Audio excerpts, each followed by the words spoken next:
All right. Whoa. Holy smokes. Headset up high to start the show today, which I control, so I can go ahead and turn my headset down. No big deal.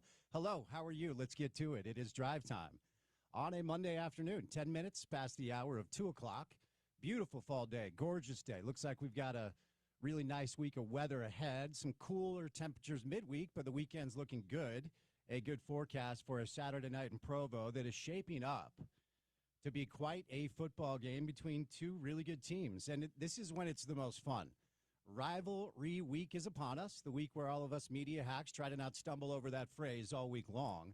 As number 23, Utah will travel to Provo to take on the 15th ranked team in the country, BYU, both teams with successful wins over the weekend. And two different styles of games, certainly. But the way I phrased it during crosstalk with Sean is I was relieved to see the way Utah handled Arizona State 42-10, and it could have been worse than that. And I'll say that I was impressed with the way BYU was able to steady the ship and come back after going down 10 points in the fourth quarter. Weather was chaotic for both teams. At one point, I was told by somebody who would very much know, they considered pushing the start of the Utah football game to 9 o'clock. They did not have to do that because despite the rain, wasn't a lot of lightning. So we were able to get going more or less on time, and Utah opening kick, boom, first drive touchdown, and that game really wasn't very close. Said last week, Jeff Sims, we've been watching Jeff Sims play college football for a long time, and he's just not very good at much of anything.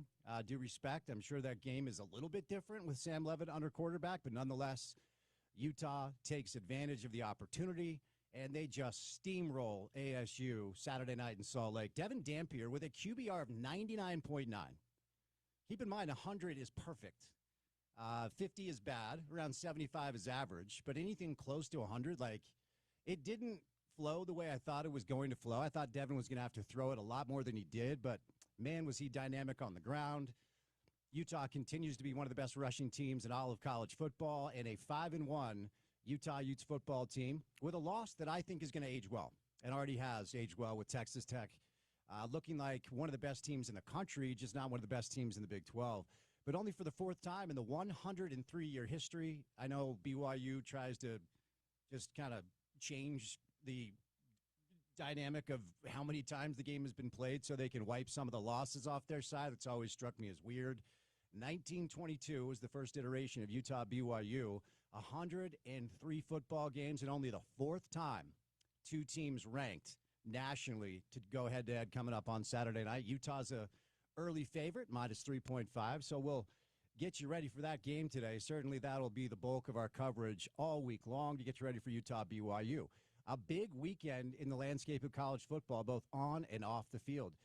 Life comes at you really fast, man. I'll tell you what, 2 weeks ago, James Franklin was coaching a top-5 football team that was up on Oregon by 7 points in overtime, and now he's out of a job. And that is a blue blood job for sure, a massive, massive buyout. And a lot of other coaches probably on the hot seat at this point. This is kind of the time of year where we start to understand the landscape and what sort of hand we've been dealt. Indiana goes up to Autzen and pulls off a great upset. Ohio State stays clean. A lot of upsets, both in the national landscape and in the Big 12, too. So we're still trying to learn a little bit about this Big 12 conference. We'll talk some Big 12. We'll talk some college football. We'll break it all down with you guys on a Monday edition of the show. Hope you had a great weekend, and thanks for making us a part of your Monday. There are other things going on. The NFL will wrap up its weekend action with a doubleheader tonight. It's the Bills and the Falcons in Atlanta, and then the Bears and Commanders in Landover, Maryland.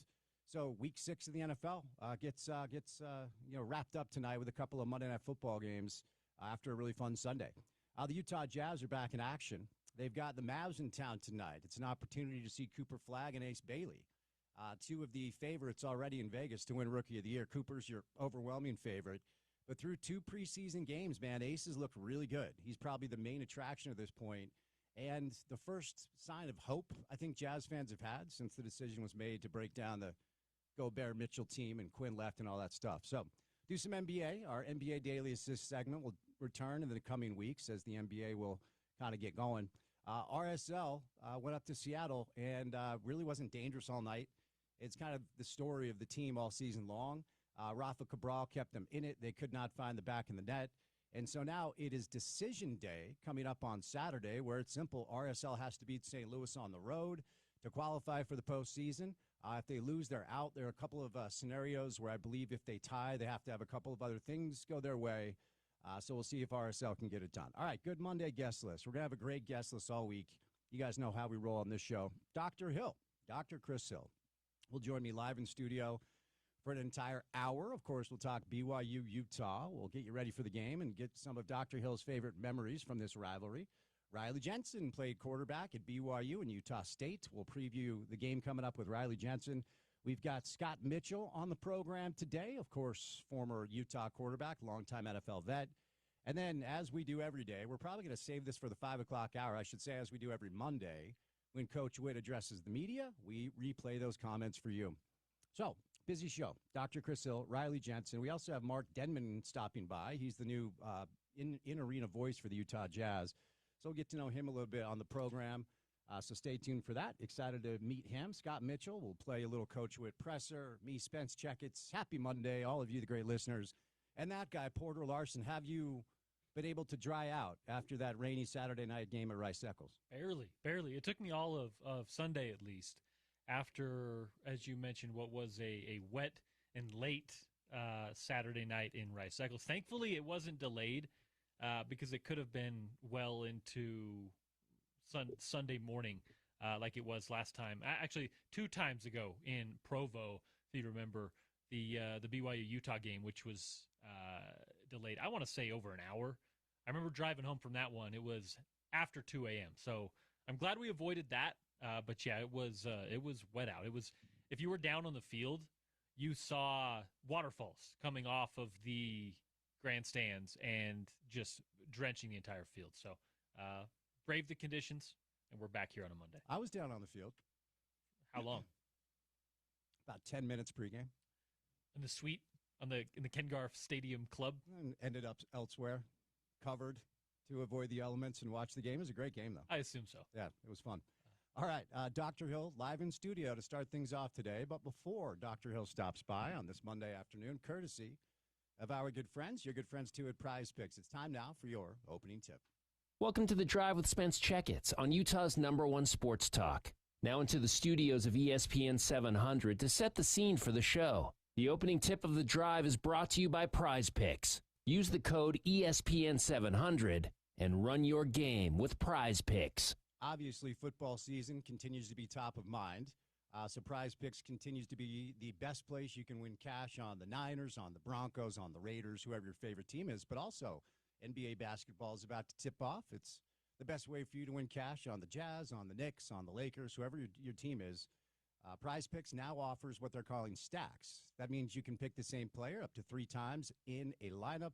So if you want to pick more on Steph Curry's points, his 3-point shots made, and his assists, you can pick all of them in the same lineup only on Prize Picks. You can follow other Prize Picks players directly on the app and copy their lineups in one click, whether it's a friend, a celebrity partner, or just someone whose picks you like. Hit the follow button and check out every lineup they create in the new feed tab on Prize Picks. Step number 1, go get your free money. You should always do that and try it out. Download the Prize Picks app today. Use the promo code ESPN700 to get $50 in lineups after you play that first $5 lineup. Promo code ESPN700 to get $50 in lineups after you play your first $5 lineup on Prize Picks. It is good to be right. All right, for the 103rd time, Utah and BYU are playing a football game coming up this weekend down in Provo. Just some programming notes so you guys understand how we're going to roll on the show and on the station all week long. We are stacking our show with a bunch of guests, both from BYU and Utah, former players and coaches. And then coming up on Saturday, it is a 6 o'clock start time, and our pregame coverage with Porter Larson and a cast of revolving former players typically will begin at 2 o'clock on Saturday. Forecast looks pretty good. We're looking at potentially a little bit of a chilly day, but about 55, 60 degrees at kickoff, and as of now, no precipitation is anticipated. And only for the 4th time in the 103-year history of Utah BYU football. Some call it the Holy War. Not a huge fan of that moniker, but is what it is. We have 2 top 25 teams, 2 nationally ranked teams. BYU continues to pass every test that's thrown at them. They move up to number 15 in the latest AP poll after going down to Tucson and really hanging in there to the point where they had to make a big-time comeback down the stretch. Got a huge 3-and-out stop, a big Parker Kingston punt return. I thought he was going to take it to the house, actually. Bear finds the end zone. They tie the game. Then it goes to double overtime, and Bear Bachmeier with another rushing touchdown. BYU, like Utah, dominating on the ground this year and dominated Arizona with the rushing attack. This was probably, and I've said this a couple of times, I'm really impressed. Bear's a very impressive player. He's a very impressive athlete. And for a true freshman, he's been very, very steady and very solid. At some point, I just feel like when you go with a true freshman, you're going to get a true freshman type game. This was almost that. A couple of interceptions, a couple of passes that were nearly picked off, only 12 of 29 through the air, but made the plays he needed to make when he had to make the plays. I mean, that's just the bottom line. The kid is not someone who shirks away from the moment. He's got a big arm, and I think he'll learn to be a little bit more accurate. But this was a situation like BYU's done all year where they gashed their opponent on the ground. L.J. Martin, 25 carries, 162 yards, rushing touchdown for L.J.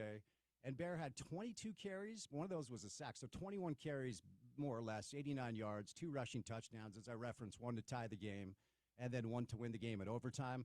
Parker Kingston, you got to give this kid a lot of credit. He was benched after putting the ball on the deck a couple of times in the return game. 5 catches, 117 yards, big passing touchdown. Converted a 4th and 7, I think, to Parker. He had a 75-yard big-time bomb play, too. A unusual game from Chase Roberts, who had a drop that was nearly catastrophic as far as potentially killing a drive and allowing Arizona to go take that lead. So BYU, I'll tell you what, man, between this year, I should say this game, actually, and all of last season, they just find the most ridiculous, miraculous ways to win. I mean, they were cooked. I mean, if you're Arizona, you will look back on that game. You're going to kick yourself. Arizona had that thing wrapped up, but BYU was able to stay clean. Moving over to Utah now. I'll continue to reiterate this. The adjective I will use after watching Utah dismantle ASU is relieved. I honestly didn't really know what to expect. I've said all year I think they're good, and I do. I'm kind of where I'm at with Utah today that I was at the start of the season. It just was hard to tell because how good is Texas Tech? And as far as the other opponents Utah's played so far, had they just beat up on a bunch of bad teams? We weren't sure. That was a statement.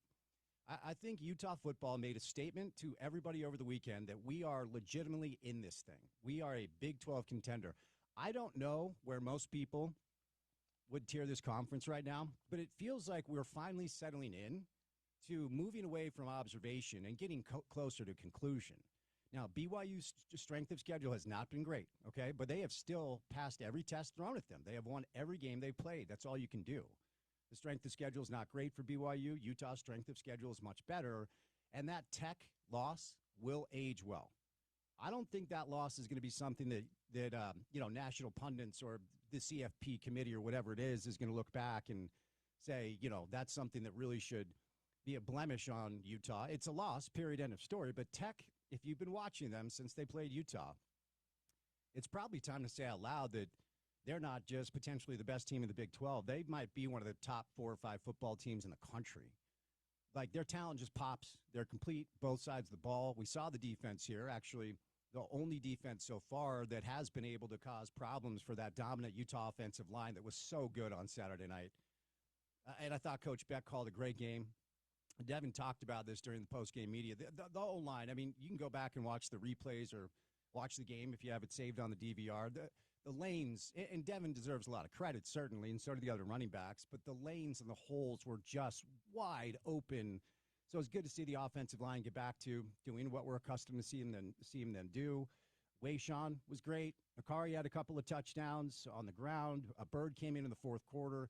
This game could have been worse, but you kind of call off the dogs. The big play was a 56-yard pass to Ryan Davis, but they didn't need to do much through the air. And obviously, if you've been following Utah for a long time, that felt like a Kyle Whittingham win. That felt like a team that was coached by Kyle Whittingham, whose defensive coordinator is Morgan Scalley, and Devin has changed things. The rushing attack is ranked number 1 in the Big 12. BYU's number 2, by the way. This is the number 2 and 3 scoring defense in the Big 12, and both teams have great athletes under center. that can make you pay with both their arm and their feet. This is going to be fun. And I know some people don't love this week. I just want to remind you that it's a football game. It's the very definition of zero sum, but just enjoy it. Have a good time with it. And I don't think you're playing for either team.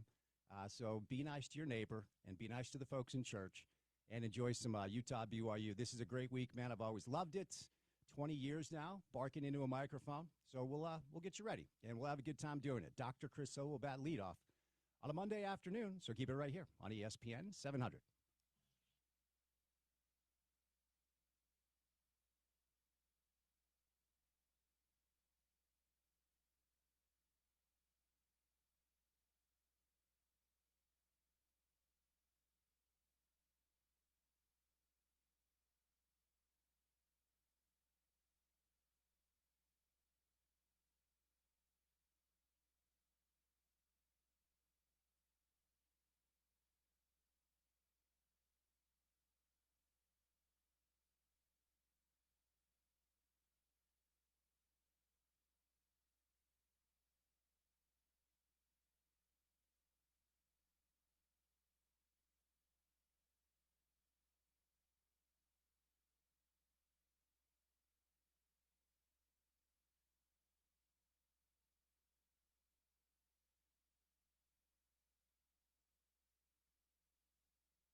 No, we are not playing American Pie, so I can use the restroom. Dr. Hill. Dr. Chris Hill is live in studio. We need to get that microphone on for him.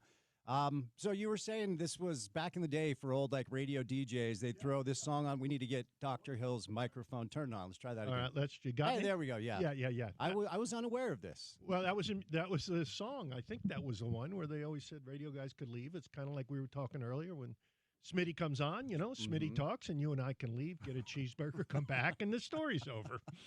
So I was unaware, God but bless him. it is a long song. Yeah, yes. we love our guy Smitty. How are you, sir? Great to see you. I'm doing well. Doing really well. Good. Can't complain, Thanks so much having for a good time, keeping just enough busy. So, obviously, for our listeners who are unfamiliar, Dr. Hill was the athletic director at the University of Utah for a number of years. When I say BYU Utah rivalry week, what instantly pops in your mind? Well, it's emotional and everything. It's kind of fun for me now to go back and think, okay, when I was working, what was it like that work week? Mm-hmm. And now when I'm not working, what it's like now. Mm-hmm. And they're both different in our fans. Mm-hmm. It's kind of like when we were working, in a regular company, there's blue and red fighting with each other. Sure. We got to work. It's like, let's get work done. We got to win this week. Mm-hmm. It was like, I'm not betting you. I'm not arguing with you. And everything else is still going on because the coaches, they want us to win because football means so much to their recruiting. Right. And then at home, it's kind of, when it's over now, I'm kind of like, it's an important game, and I want them to win, and, blah, blah, blah. But, whatever happens, I'll probably at least fall asleep before midnight. We're used to win or lose, it was 3 a.m. Yeah, so, and it's I look forward to it. It's fun, but it is so different. It's incredible. Yeah, luckily this year it's kicking off at 6, so we all should be able to get in bed at a relatively decent hour.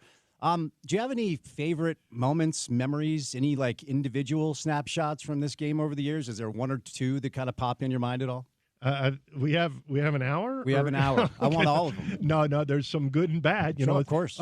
Unfortunately, you remember some of the bad as much as everything else. Yep. But, I can go back and look at, we beat BYU on one of my favorite players, Luther Ellis, recovered a fumble at the last minute to secure the game. I got the game that we went to the Fiesta Bowl and, games we won at the end, or the Kanashiro when he kicked in and bounced off, or Max Hall's situation, or, there was a great running back I was trying to think of. I thought one of the best running backs in the country, and this is sick, I can remember this.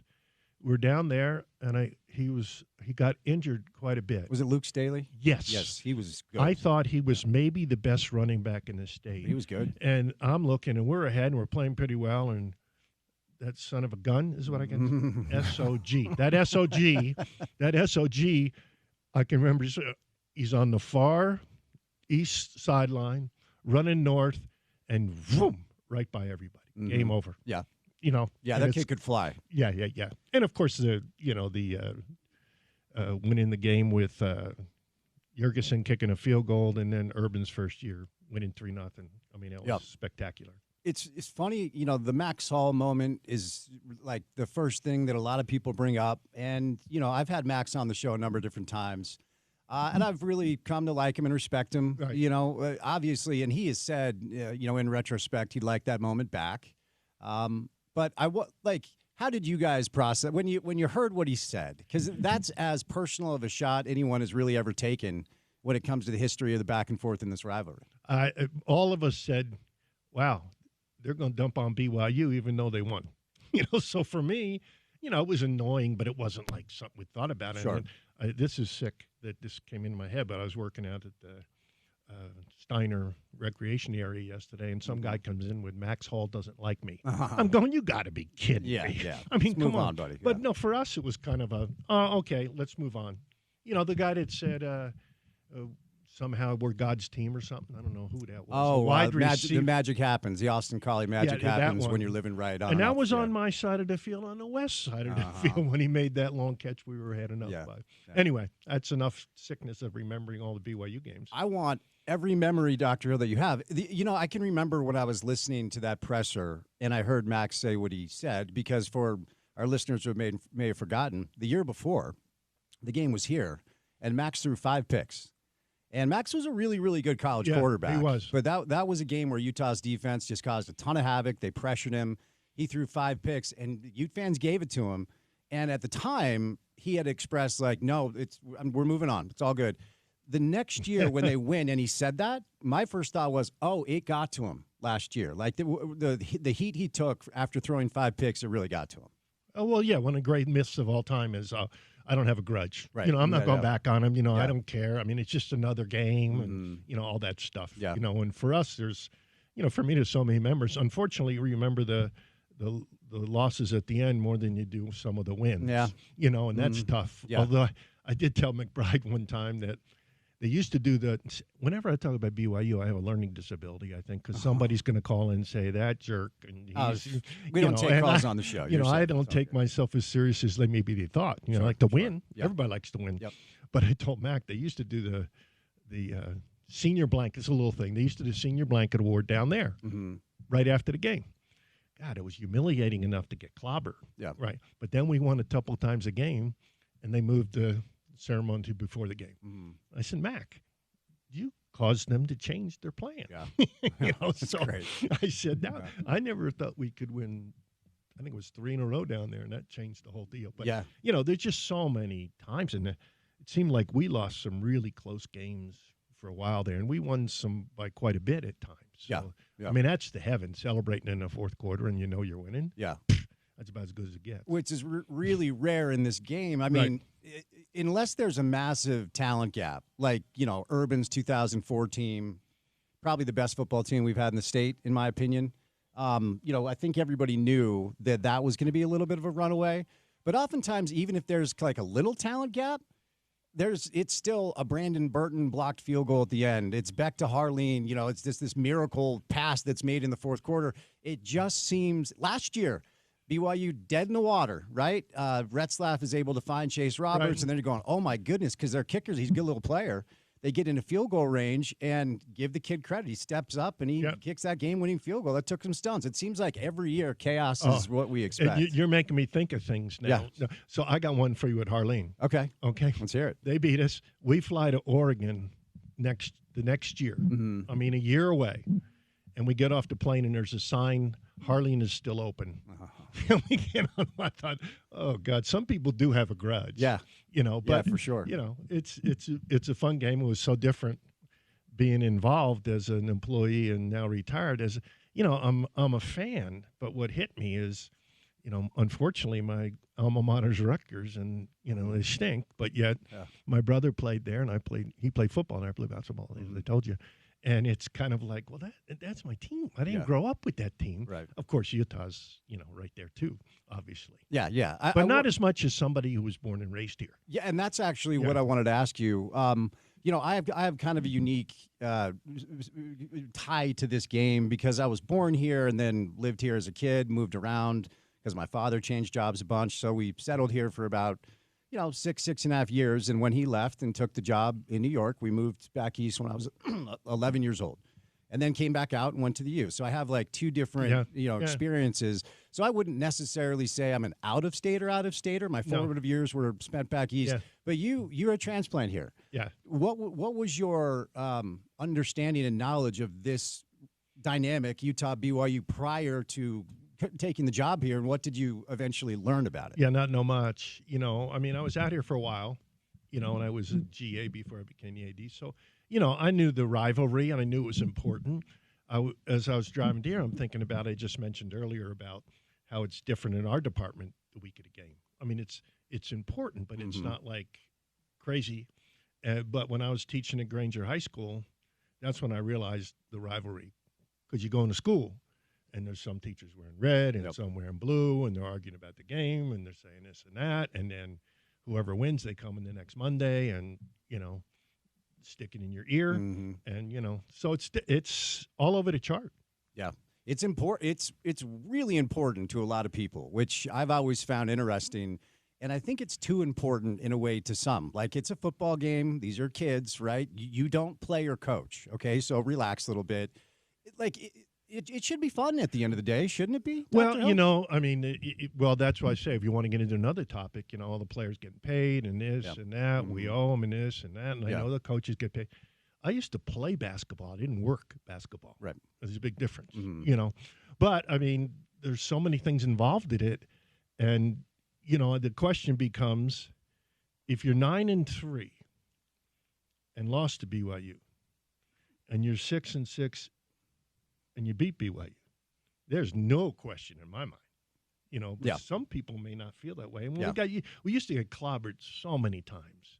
And, you know, now when it's come back where we had a wonderful run and, you know, at least I left the job with a winning record against BYU. That's my most proud moment. Do you remember what it is? Do you know your personal record against BYU? It's 5 up. 5 up. Okay. I That's great. started 1-5. Yeah. So, you know, it was fun. But anyway, I mean, it's a week that players, coaches, and people like me that work there had to let it go sooner than the fans.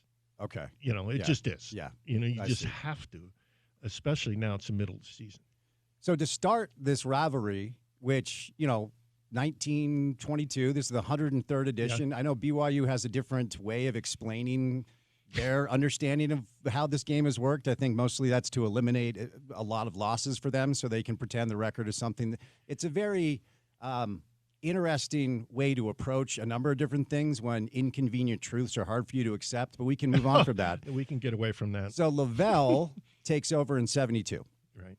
And that changed the scope of everything. They go 19-2 in 21 years with Lavelle. So how did Coach Mack, how was he able to kind of bridge this gap and make this game competitive again and even beat them? Like that, because that's a big thing. You hired him and Coach Mack changed everything here like Lavelle did down there. Well, the guy has an unbelievable passion for University of Utah, so you can tell when he's recruiting, this is not some slick fake guy coming in. So there's a couple of things that lined up to help us that people wouldn't recognize. But Mac knew how to recruit. He understood the mission thing, embraced it. I hope this isn't stereotype, but, you know, a lot of Polynesian players come from Utah now, and that's a hell of a thing. During that same time, Rick's dropped football. Yeah, that's right. All right. That's and right, then during that same time, scholarships went from 95 to 85. So all of a sudden, we got a little more of a pool. The training ground for BYU at, you know, Rick's college was done, and Mac put it together, and he had all, you know, blue sky because he had so much to gain. And then we used BYU. We weren't afraid to say, hey, look what they have. We got to beat them. What we going to do? Yeah. But, you know, Mac got tough guys, and they played hard, and all of a sudden we're toe-to-toe with them physically. I knew when Luther Ellis walked into our locker room as a freshman, I said, we are a different team, okay? There's something different about this one. Yeah. And when Bob Burks was our orthopedic surgeon that started our sports medicine program. So he comes in for his interview, and he's with Bill Bean, the late Bill Bean, who's one of the great guys of all time. And he comes in, and he goes, he's interviewing, he looks at some of the guys, and he says, well, when's the varsity coming in? He goes, no, this is the varsity. So Mac took, you know, some players and put them where they needed to be, and I would think toughness, and he got us to a level where we were genuinely competitive with them. So the nature, genuinely competitive, and beat them on a number of different occasions as well. I mean, when you look at 93, 34-31. Yeah. Oh, the old 34-31 thing, and then, you know, 94, 34-31 here, back down there, 34-17. Three straight wins, and actually 5-2 over the course of 7 years. I think we won three in a row down there. 3 in a row in Provo. You know, so maybe, you know, it was not competitive. It was like, hey. Yeah. And what's great about it was the game was over. No matter what you say, now fans will go like, they can't brag too much because there's next year and they have a legitimate reason knowing that they may not win. Sure. In the 70s and 80s, it was like, if Utah win, it was just a, you know, blip in the radar screen or whatever, you know, so it's different now. Yeah, those games, you know, when you list them, I think, that was a hell of a 5-6 year period that really took care of things. The nature, one of the really cool experiences I've had doing this job for a few years was being able to do some radio with Lavelle and Mac. We did some pre and post game stuff. I would fill in, you know, when some of the other hosts would take time off. So I was able to work with both of them together. And as Lavelle aged a little bit, it was very sweet to watch Mac, you know, kind of take care of him. If Lavelle lost a train of thought, Mac would step in to help him finish this. So the nature of that relationship was always something I think fans really, really loved. What did you witness there with Lavelle and Mac? They're both kind of different and the same. Sure. And that commercial they did with the 34-31, in a way, if I was BYU, I'd have said, don't you do that. Sure, yeah. Because it made it so warm and loving, put them on the same level, did all that stuff. And, people don't advertise because it doesn't help do things. Mm-hmm. People advertised this. So they maybe sold the bank thing, but that was hell for me. Yeah. Because it wasn't First Security Bank. Okay. And Spence was not happy with me. Oh, I hadn't even considered somehow Mac didn't get in trouble because I couldn't. And the president of the university didn't care, so I'm sitting there. Luckily, Spence gave up on it, but that was hell. Oof. I'll never forget where I was when, we were getting into it. And, I can't back down because I say, no, Mac doesn't have any way he can't do it. Yeah. We're a state institute, all that stuff. But you know how far that went. Sure. I went home and said, Kath, I don't know what's next for me, but, I'm still young enough to go out and get something. But no, the relationship they had is great. Lasted a long time. Both didn't take themselves seriously, which is, I think, one of the great qualities of anybody that's in a position of visibility. And, well, anybody in a company, the head guy, if the head guy's not, is humble and doesn't take himself seriously, everybody, it sets a tone. Totally agree. Very underrated trait. It's interesting because back to kind of my tie and history with this game, I'm the oldest of 6 kids. All 5 of my siblings went to BYU. All 5 of my siblings met their spouse at BYU. My dad went to both, so he's the ultimate, he pretends like he's neutral, because he got his undergrad from Utah, went and did his MBA at BYU. But I went to the U. So I have a brother-in-law who's just like your ultimate cliche, annoying BYU fan.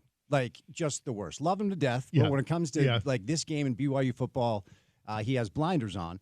And still to this day, if I ask him, who's the Ute that just gets makes your blood boil? Who's the one coach, player? And he says Urban to this day. Yeah. Urban was only here a few years, but it's a couple different things. He coined Team Down South. Right. Nobody would even say BYU's name, and also kicked their heads in and built up this program where BYU just kind of fell behind. What did you see, and if you have any fun stories about Urban after you hired him, what he wanted this week to mean, what he wanted this game to mean? Well, when he said the Team Down South, that says it all. Sure. Michigan, Ohio State, or all that stuff. And, that came the beginning of the non-glory years for me personally, because all of a sudden I was a bad guy, but I am a bad guy at times. I don't think you're a bad guy. But it was just fun with him. I mean, when you tell, when I'm writing some stories that I told you I'm going to finish, my book is almost done. It was just, I can't think of things I could say, but let's say he understood right away. Mm-hmm. Right away. And he would say, listen, Chris, I know it's just not one game. Doesn't count as 2, but I understand. Mm-hmm. He understood as soon as he came in because he was at Colorado State. Right. And, BYU against Colorado State, everybody's rival was BYU, but ours was basically that's the way it is. Mm-hmm. So, Urban was big on it. He kind of set him, made him angry, but, for me, I love these fans when they talk about blue, white, and I just talked about one of the fallacies of all time or myths of all time. Or something I don't understand. I root for BYU except when they play Utah. Mm. Are you kidding me? Sorry, this is going to get me in trouble. No, you're good. No, you're I'm good. just looking at him saying, it's not hate, but you don't. If you're in the same league and you're fighting for second place, you're not rooting for BYU. Mm. I rooted for BYU once. Uh-huh. Lavelle in a bowl game. Okay. And he lost. Mm. So I lost the game that I wanted to win, and then I, was rooting for BYU, so I had to go home and take a shower. It was terrible. I wonder, so you reference, that time when Urban, rolled in here and built, like I said, I believe the best football team we've ever had in the state was Urban's 2004 team, 52-21, just smacked them. But when you say during that time you became the bad guy, tell me why you say that. No, it just was kind of like all of a sudden we weren't behaving ourselves. All of a sudden we were winning. And I think, when it first got on, I went down to speak at BYU 3 weeks after I got the job. Uh-huh. Have I told you this before? No, you haven't. No, okay. Because I'm, whatever. So they invite me down, and they say, well, we're going to Cougar Club. We're going to make a little fun of you, but don't worry. And I'm thinking, Kathy, I'm such a wise guy. It's not like I'm going to bother. Right. But you just have 3 minutes and this and that. So, I'm on the job 3 weeks. So I go down there, have my wife and my 2 little blonde-haired kids, beautiful, with their Ute stuff. And the guy gets up, and I'm making up the name. But Brother Peterson gets up. Sure. I have 9 children. Everybody goes crazy. 7 went to BYU. Everybody goes crazy. 2 went to Utah. And I said, that is the biggest softball in the world. I got up and I said, Brother Peterson, it's nice that 2 of your kids got a great education. And I sat down. Kathy goes, what are you doing? I said, I couldn't help it. It came in my head. There's nothing I could do. No, but it's funny. No, I don't know. It just seemed like we stopped behaving ourselves when we win. And Urban kind of was like, hey, we're going to win, and that's it. And, but for me and Urban, we were building a facility. Okay, it was the second year, and we're going to build a facility. And Spence came to us and said, hey, I'll give you X, but you got to rain X in 3 months. So I'm taking Urban out, and he was all excited. If you ask him to this day, this was one of his favorite memories, but he also wanted to. So we're going out to visit with a Woodbury family. Okay. We're going to go. We're driving out there, and he said, we're talking back and forth, mile an hour. I don't know what it was about. So we drive up, and he says, well, what's my job? I said, your job is to be charming, excite them, give them a few plays. You'll have them frothing at the mouth, and don't mess it up. I didn't use mess. Sure. We don't mess it up, Yep. And I'll ask for the money. And to this day, when we went out to dinner the other day when he was here, he said, that's my favorite moment when you said that to me. Don't blank it up, Yeah. And but he was there because he knew he needed facilities, and he used his juice. So, but anyway, he did make a turning point. Your brother-in-law or whatever it is you're talking about. Yeah, a lot of people got angry then. Oh, yeah. No, they got angry, and it was like, is that because we won a championship? We weren't supposed to do that? I'm sorry. Are we supposed to apologize? Yeah. You mean we're going to the Fiesta Bowl and you guys aren't? I don't believe in cheap humor with BYU. I'm not one of those guys. Yeah. Almost consider potty humor. So Sure. I'm not doing that, but I'm just saying that was hard for to swallow. Yeah. Well, it's interesting, though, the phrasing you're using, because I can remember one of the shows I did with Mac and Lavelle. I asked Mac, so, it always felt like you guys were close. It always felt like you guys had this really good relationship. And Max said, yeah, as long as we didn't beat him. And once we started beating him, so it's kind of to your point. No, exactly. It was kind of like we didn't behave ourselves. And, Right, yeah. I think that, this is getting too deep into like how the state feels about us in the legislature. No, we started winning, let's and hear I'm it. not going to get in there. Okay. Well, you can if you want. I don't care. Well, I don't know that I really fully understand exactly what you're alluding to. So, you can say whatever you'd like to say, and spaces you want to stay away from, I always stay away from them. Yeah, Either way. I think people know how I feel. It just seemed we got to that place we weren't behaving ourselves. Right. And all of a sudden people were more disappointed in us, and it seemed like all of a sudden we knew they weren't patting us head and saying we're nice, just like Mac. Yeah. They liked him. He was exactly in the mark. So Yeah. let's leave it at that. Okay, fair enough. Now, I've often said, and I believe this to be true, two of the, I don't want to say the 2 biggest moments, but 2 of the most seminal scenarios that played out in the modern day that has allowed Utah, and look, BYU's won the last 2. So as I always said, during that long streak, it was like almost 4,500 days or whatever the count was between BYU wins. So look, the stuff is cyclical. Okay. During Lavelle's run, at some point, Utah was going to figure it out. You guys did. And during Urban and Witt's run, sometimes BYU is going to come back around, and they have. Kalani's built a good program. But when it comes to 2 scenarios, I want to get your thoughts on Kyle saying no to his alma mater and saying yes to Utah.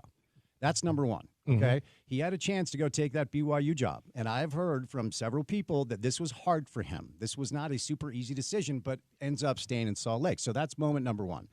Moment number 2 is you guys getting the Pac-12 invite, and BYU in a reactionary move because it was going independent to try to figure it out, which they have. It was a long journey, and Tom deserves a lot of credit for keeping that ship afloat. But as the AD during that time, what do you make of what I perceive to be the 2 just biggest kind of moments and elements that transpired to allow Utah to kind of be on this generational run? Well, the first one with Kyle, that was a tense moment. At I'm 7 o'clock at night, talked to him, and I said, well, maybe I got to start looking for another coach. And he called back at 9, said he's taking it. He's taking the BYU job? No, our job. Oh, at 7 okay. o'clock, I was really thinking that's where he's going. And Okay. I said, listen, and I said to him, I think we can recruit better players. Not that, again, I go, not that they're not good players, but I think we had a bigger pool. Let's say that. We had a bigger pool. And Kyle knew that, but the players got him. But I think that was a really tough moment because he and Tom are buddies. Sure. And, and they played together, and both great players at BYU. But, strange that it is, Kyle's pretty strong Utah guy. BYU's not his deal now. He has great history there and everything. But, he wants to beat them pretty bad. And the other moment when we got in the Pac-12, was tough. Was tough. Why do you say tough? Just because there were so many new things involved, and tough because we were thrilled but couldn't act too thrilled. You know what I mean? We couldn't be pounding our chest. Our fans did, but as an employee and whatever, you were thrilled off the chart. I mean, this was a 30-year, 25-year changed everything. Dream. Yeah. And it was just hard. So, it was good for them to go off on their own, but you couldn't put a happy face on it, no matter how you did it. We were just accepting. Our fans stuck it to them for years. And you felt like you kind of had to tamp down your own individual excitement about how thrilled you were that this was okay. Absolutely. Yeah. Yeah, not even close. Huh. That's interesting. When it came to the decision-making process that led to the rivalry taking a break, walk us through that. And what was that? What was that like? I can talk about that one because that one wasn't as bad as the basketball one. I tried to mea culpa and put myself on the sword and all. But the reality was, and I'll try to do this. The Big Ten and the Pac-12 had an arrangement we thought was done.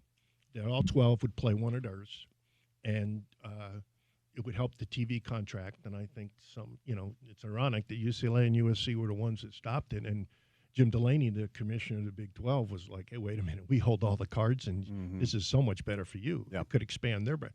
But it was a good thing like that. But the Michigan guy and I talked, and he said, this was before we found out it wasn't going to work. He said, let's get a game going. I said, you're going to play at our place? I mean, I know we're in the Pac-12, but you're Michigan, which discounts the whole thing when fans think you need a 100,000-seat stadium to play somebody. It's crap. Yeah. But so I went to Kyle and I said, hey, we got to have this game. And he kind of looked at me like, don't you think our schedule with 9 Pac-12 games and Michigan and Utah may be too hard? Yeah, I guess so. And so, I went to the different people in the community or, part of the LDS church and then our campus and whatever. And they said, well, you're thinking they're too good, so that should be a compliment to them. So I was delusional. And our fans, I got in trouble for saying this one publicly with the media, but I said that our fans are excited that Michigan's coming here. And if we take a break, fine. But I used to do a media roundtable. Liz and I talk about this all the time. We did in the spring, and we didn't announce that we weren't playing BYU for a while. And, we just there, and I said, well, football schedule, this and that. We're going to play Michigan and not BYU. I went, whoa. Everybody left the room. They're doing all this stuff. And I'm saying, oh, that wasn't by the way. Yeah. That was, but, for us, it made sense. And, I'm glad for my own sanity. We worked through it all. We looked at it. Our fans did enjoy the game. I always felt that if you're looking at Michigan playing Utah in Rice-Eccles Stadium and you're a recruit, that's not bad. Yeah. You mean Michigan and Utah are kind of in the same category. Yeah. And so we went with it. I think it helped us, at the end. And then a couple years later, after I left, they didn't play each other one year because of Florida or Baylor or somebody. And I thought, and Tom knew that could come time to time because, we had to play when they wanted to play in the first 3 games. We couldn't play that game where, we can't fit you in. You're talking about Michigan. No, I'm talking about BYU. That they, BYU, had the game, so we couldn't deny. I'll try to get there. We couldn't deny playing BYU, but this was a straight up like, hey guys, this is a decision. It's a business decision, and God bless everybody, but how could you turn that down? Yeah, no, I understood the reasoning, and certainly as someone that understands the dynamic of the sport, it felt significant when Michigan was here. It felt significant when you were at the Big House. That felt significant to me. Yeah, it did, and that was our deal, and it was all part of building a national brand. We didn't want to become a regional brand. Mm-hmm. We were, and that's what our first goal in mind was. But then, let's become a national brand. Yeah. One more question here, then we'll catch a quick break, and we'll get to a couple of different things on the other side. You referenced how badly Kyle wants to beat BYU, right? And it's always – and, look, I know some alums that played for Kyle and have him on the show, and I'm friendly with him off air. So I've been told stories about how this week is for the players and how Kyle coaches his team up for this week. Mm-hmm. And it's interesting, for a number of years – Bronco Mendenhall took the stance of like, no, this really is just another game.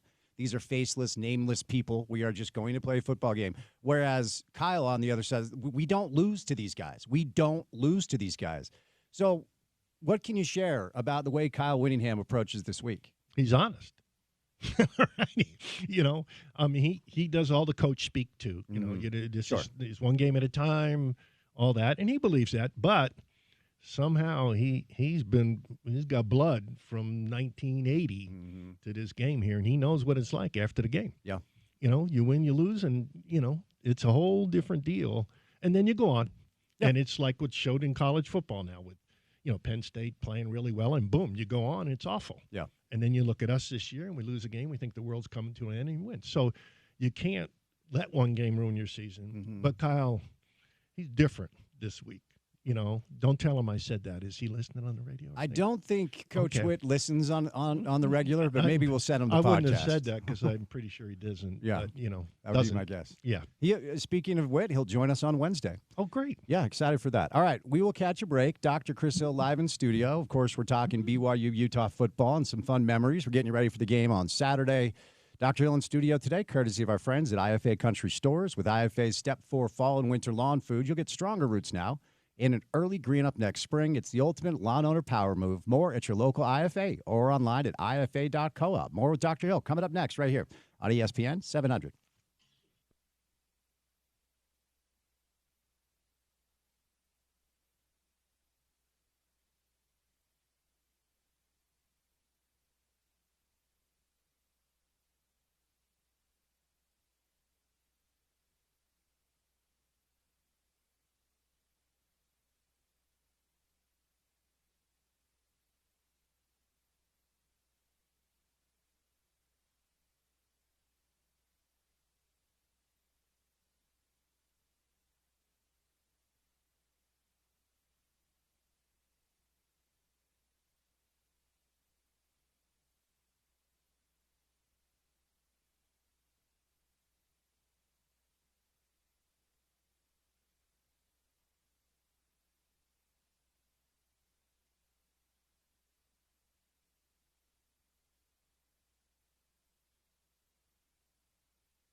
Monday Night Football comes your way tonight to wrap up Week 6 of the NFL.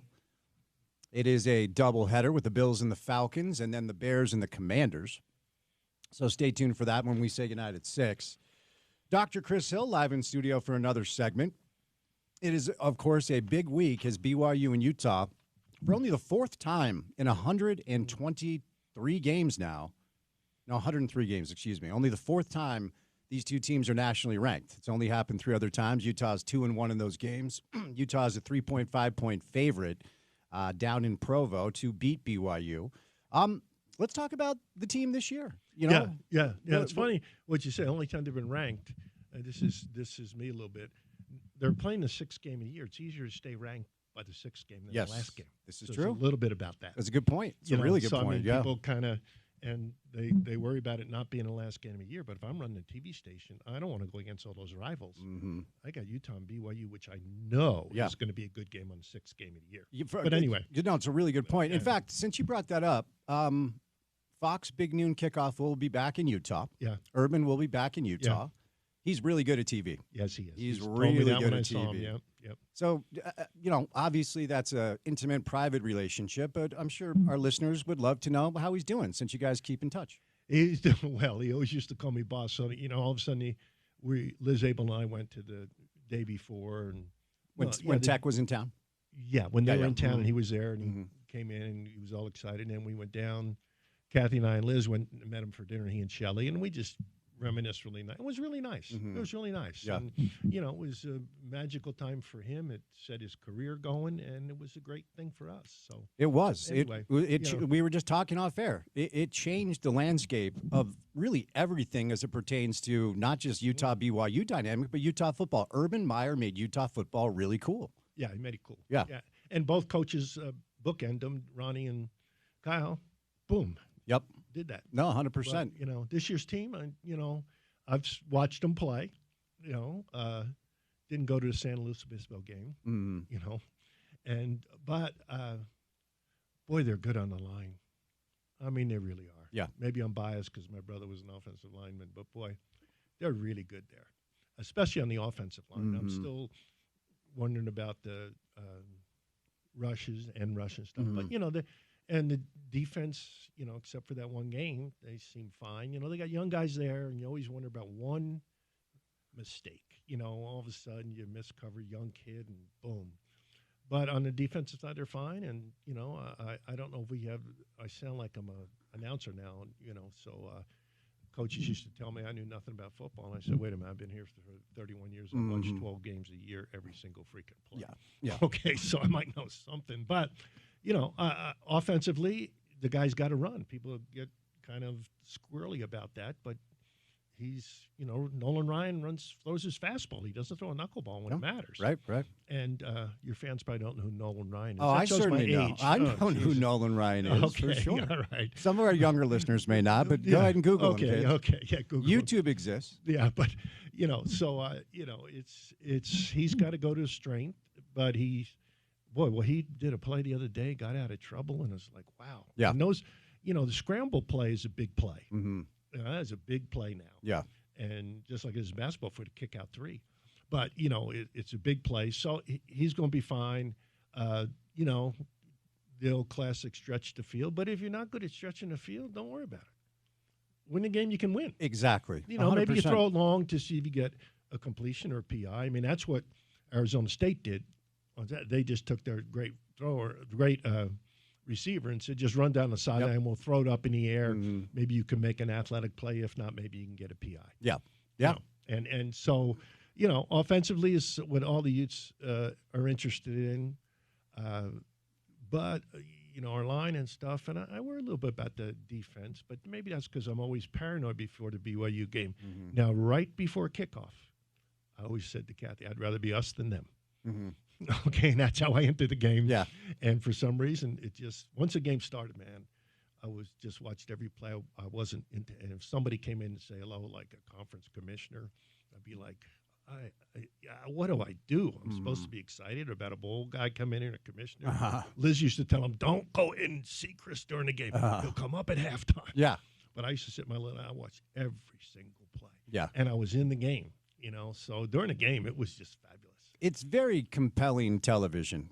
College football rivalries. I mean, it's a great TV show. And, with this job, I usually go to a lot of these games. So I'm there live, and I was there last year watching the end. But it's there's something about college football rivalries that are just gripping. They just bring you in. Do you think Utah BYU is properly respected outside of our state? Like the landscape of college football, do you think most people really understand how big this game actually is? They don't understand the unique element of the state. Okay, but the reality is they're starting to understand. Mm-hmm. We're not as big city as, places, but when you're in the stands there, I don't think it's any different than Ohio State, Michigan. Mm-hmm. I really don't. It's passionate as can be, and almost sometimes passionate for the wrong reasons. But, I think it's as big now because we've both been in national spotlight for a while. And, I'm not going to deny the fact that Ohio State, Michigan's going to be a bigger TV game. Of course, yeah. The I'll numbers bet- are the numbers, yeah. Yeah, I'll bet that this week it'll be big TV numbers. I said this earlier, and I will repeat the moniker because I believe it to be true. There's a chance this is the most watched game in the history of this rivalry. I think you could be right. With Fox here, with big news, with a primetime kick, 8 o'clock back east, so the East Coasters will stay up. Yes, they will. And hopefully the people that live on the East Coast and analyze football decide to watch the game instead of go to sleep. It's a pet peeve of mine when they're clearly not watching the games. Yeah. And so they clearly can't analyze it. But this is a primetime kick on a nationally televised platform. This might be the most watched game in the history of BYU Utah. And what people don't get is I shouldn't say that. Everybody may understand that you can do any shot in that stands. It's as energetic as any place. And I think the people that come in, like from Fox and stuff, they're the guys that they have a little experience. They're like, wow. Yeah. I knew it was big, but whoa. Yeah. And so, it's fun. It should be great. Well, and with Urban on their dais, he can really offer perspective and give them an understanding of just what this is. I know he's only here for a few years, but as you said last segment, he got it quick. He understood this assignment quick. Yeah, he did. And it's just great that they're going to. How about that? 2 times in the first 6 games of the year, we got Big Fox coming. Yeah. My gosh, who would have thought that? Let me ask you about that from an administrator's perspective. When you get the announcement that Fox is coming or ESPN is coming, unfortunately, oftentimes when the biggest platforms have been here, the team hasn't played all that well, and certainly that includes the Tech game. Side note, Tech is really good. Yeah. I don't think that loss is going to age that poorly for that's Utah. Not gonna hurt us. That's a really good football team. Yeah. But what does this do to the magnitude of the week? How does it change things up there when you find out this big platform will be here? Everybody's pumped, but everybody's got twice as many things to do. That's what I figured. So they're running around, and you're doing this, and you're doing that, and it's big, and you got high energy, but, your job doubled, But what I loved about the people I work with, they didn't care about doubling any work. They double the whole work and get there at 8 o'clock on Monday morning and be fired up. It's great. So it just was what a time I had with those people. That was really fun. Yeah. But it's just crazy. And you do things that, but it's so cool. Yeah. To have for everybody in our department. But if you're talking about in our building and that type of thing, it was great, but it was so much work for some people. I probably had the least increase of work, of everybody. Yeah. I've always found this dynamic interesting as well, because we referenced last segment, you grew up back east, transplant here. Obviously, you've been here for a long, long time now. And there was a time where I feel like both Utah and BYU, the majority of the roster was at least kind of in this region. But for a number of that has changed. So you look up and down the roster, it's Florida, it's Texas, it's everywhere for both teams. Yeah. Do you think the out-of-staters really fully understand? Like Devin grew up in Arizona. Like there's not a bone in his body that was raised to hate BYU. But do you think the kids and coaches that come in from out of state fully understand just how intense this can be? 10 years ago, yes, because they come in as a freshman. They learn from the guy above them. Yeah. They learn now. Now, I'm not so sure. They may be, you come in as a portal kid, and I don't know how. You cannot. That's a lot to learn in 6 months. Yes. That the passion's involved. And so, I can't speak for the players now, but I know the players when I was there, they understood. They got it. Yeah. And they got it because they lived with guys for 2-3 years. Local kids would let them know what the deal was. And so I can't speak to now. Mm-hmm. I suspect it may not be as much. Mm-hmm. Yeah. Yeah, I've always wondered, because we make it into such a thing around here, because if you do have experience with this football game, you understand how passionate it can get. I kind of alluded to this last segment, and we'll do a couple of minutes on this before I set you loose. I've never heard Kyle say that he doesn't like Bronco. I've never heard Bronco say that he doesn't like Kyle. I just don't think they like each other. And so I feel like there was some friction between those two. And I feel like that led to a stretch in the rivalry that felt a little different and heated. And when the nasty things kind of started happening, it felt like fan bases embodying the relationship those two had. Obviously, Kyle loves Kalani and Kalani loves Kyle. And when Kalani was the defensive coordinator up here, I did a weekly coaches show with him, so I got to know him. I consider him a friend, and I cheer for him. I want good things to happen to Kalani. Does it feel like the relationship between those two has eased this tension just a little bit, or is it just red and blue, period, end of story? I think it's eased it. It's eased it from maybe the BYU administration and those type of people, and probably has with Utah. Mm-hmm.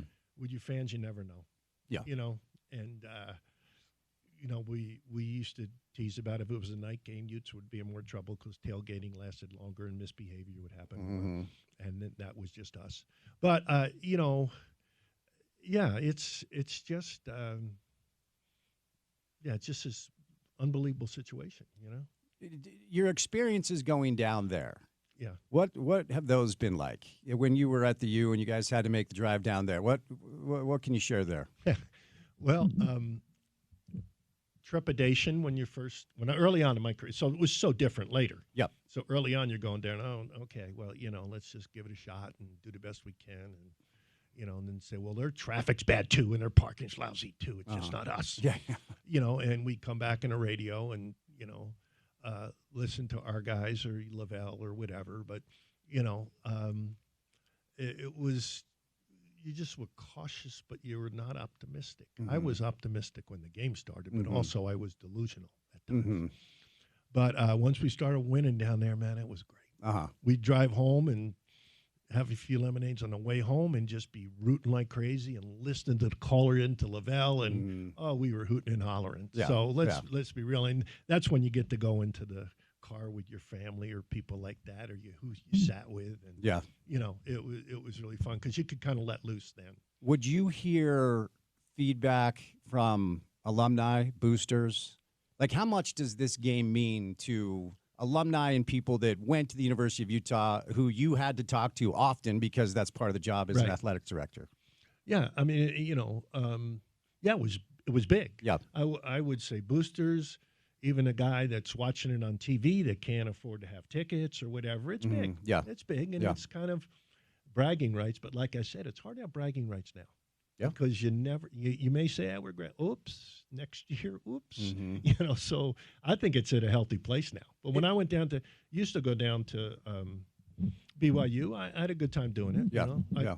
I can't do that now because I don't have the legislature passed a rule that I can't go to Utah County except for my grandkids' soccer game. Oh, that's on the books. It's state law now. It's on the books. Oh, okay. Got passed.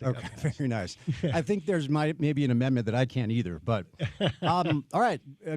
Okay. Last thing. How do you feel about the game? You think they're going to get it done? I mean, I know you're optimistic.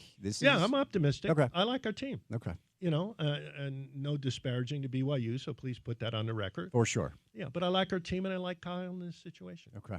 Well, great to see you. Always good to see you. Thank you for joining us. Right. Dr. Chris Hill, live in studio for an entire hour. Always great insight as BYU Utah, Saturday nights, 6 o'clock in Provo. Utah's a slight 3.5-point favorite. Our pregame coverage will begin at, 2 o'clock with Porter and Trevor Riley. With IFA's Step 4 Fall and Winter Lawn Food, you'll get stronger roots now and an early green up next spring. It's the ultimate lawn owner power move. More can be found at your local IFA or at ifa.coop. Back to some football coming up on the other side. Riley Jensen will join us. He played quarterback at BYU and Utah State.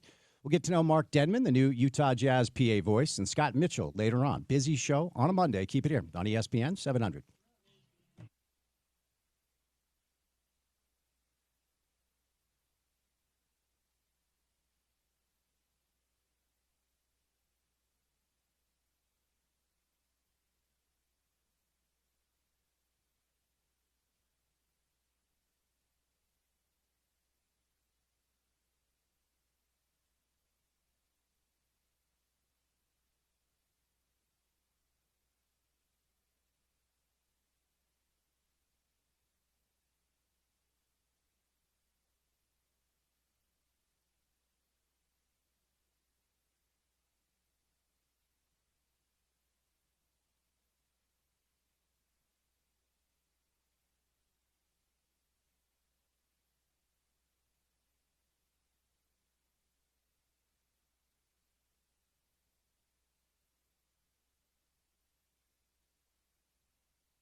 We're going to make Mark Harlan jealous. It's usually Mark's walk-up song.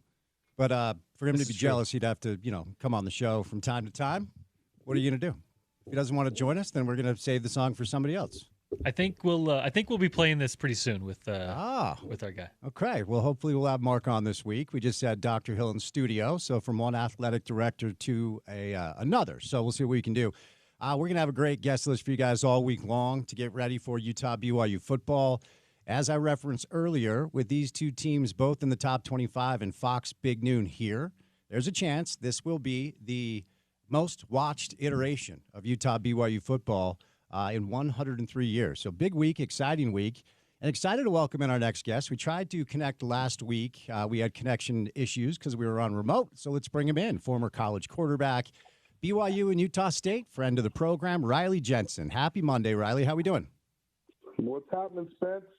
Appreciate your time, man. Appreciate your time. So, look, it's a huge week. As you know, you played in this rivalry. You've been around media for a number of years. When I say BYU, Utah football, what comes to your mind right away?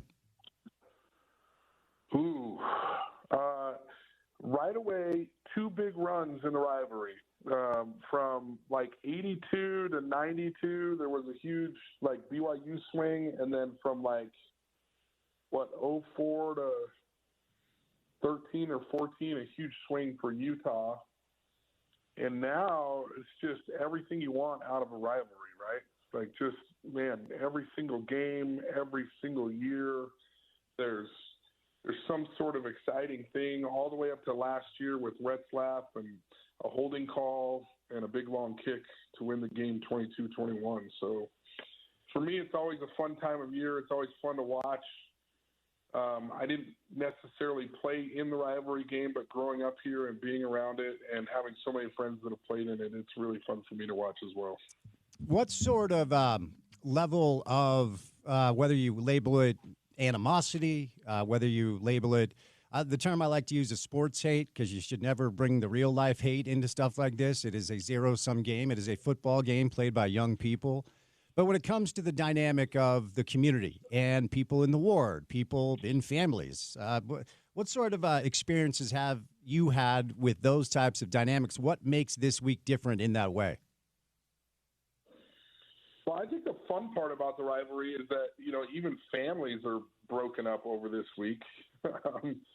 I think in the past there's been a ton of vitriol. Like my age group, you're talking, I played college football with a short missionary stint.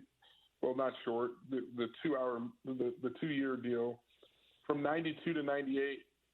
I felt like the players really hated each other, but I don't feel like that's the case anymore with social media and how much these guys play together and how much they interact with each other in social media. I don't think the hate is as much on the field. Of course they want to win the game, but I do feel like there's quite a bit of hate between fans, and it's interesting how fast it can change around when I'm watching the rivalry.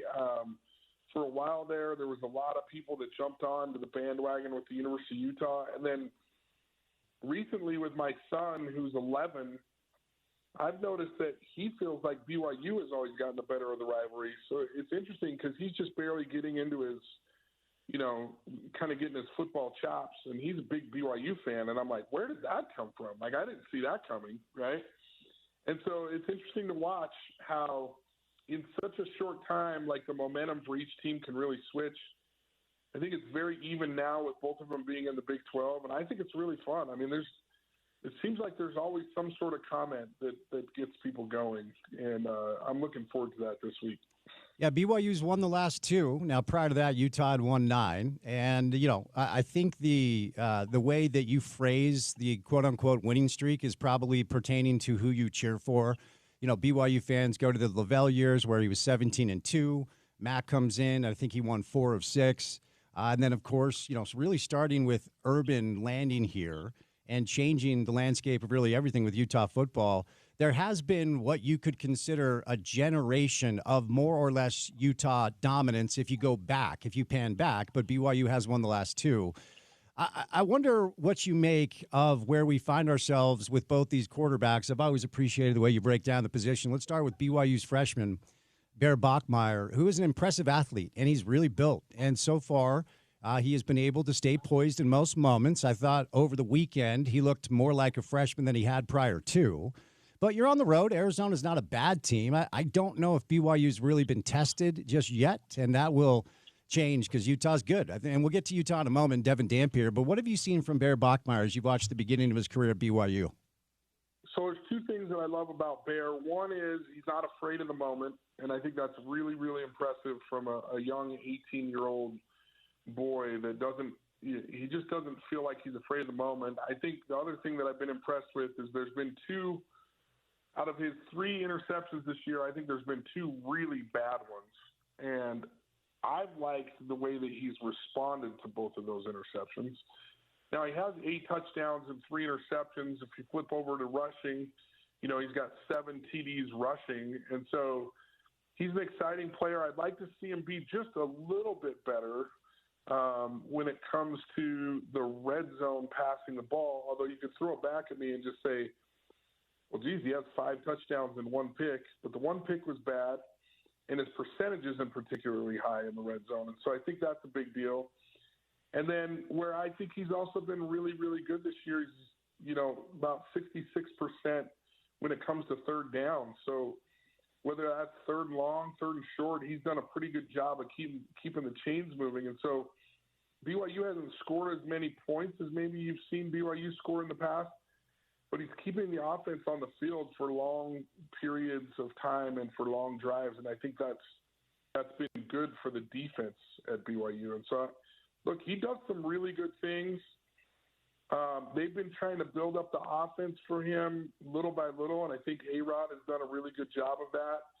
But you're still going to see him do freshman things. I don't care how good you are as a freshman. You're still going to do freshman things every once in a while, and that usually has to do with throwing the ball down the middle. It's a lot harder as a quarterback. When you're young, it's really easy to throw an out. It's really easy to throw a streak because there's not a lot of reading go on. But understanding the moving parts of the middle of the field is where you're going to see some mistakes from him every once in a while. Now, he's also made some really good throws, but I'll give you an example. He made a really, really good throw in the Stanford game on what I call a post route to get him down inside of the red zone for a field goal. And then the very next play, they're in the red zone and he takes a sack. And that's a big no-no when you get in the red zone. You just can't take sacks. You got to come away with 3 points, and they didn't come away with 3 points. And those are examples of where he's doing some really good things, and then he'll do some things that are like quarterback, 101. You should know not to take a sack in the red zone. Were you surprised that he won the job? It was interesting, Riley. I'm not taking anything away from Jake Retzlaff, but I just didn't think he was the main impetus for their success a year ago. I thought he made some big-time plays in big moments, including a big-time play in a big moment here in Salt Lake, but I thought it was their defense, it was their run game. Kalani has built BYU over a decade where now it feels a lot like the way Utah plays football. But, I started to really notice that A-Rod was very effusive with his praise about Bear really early on. And I couldn't really land on why. Either he was just trying to take care of his freshman, who he wanted out of high school, and he was just excited that he had him, or he's really that good, and he was really going to win the job over McKay and the Bourget kid. But were you surprised at all when you heard that Bear had won this job after, I don't know, being on the ground for just a few weeks? He was a transfer, as we all know. I was surprised. I think even the BYU coaching staff was a little bit surprised. In fact, I think that the guys that I know on the staff that I talked to were actually a little bit disappointed that the quarterback competition wasn't closer. Meaning, yes, Bear Bachmeier was really, really good in the fall, but they really thought that the McKay Hillstead and the Bourget kid were going to be a little bit better in that competition than they were.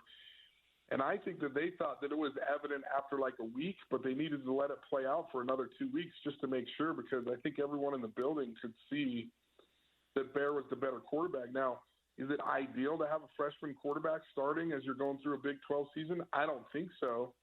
But when it's the best quarterback that you got to go with it. And I think, one of the things that I have to be complimentary to A-Rod about is since he's been at BYU, every quarterback that's been there has progressed.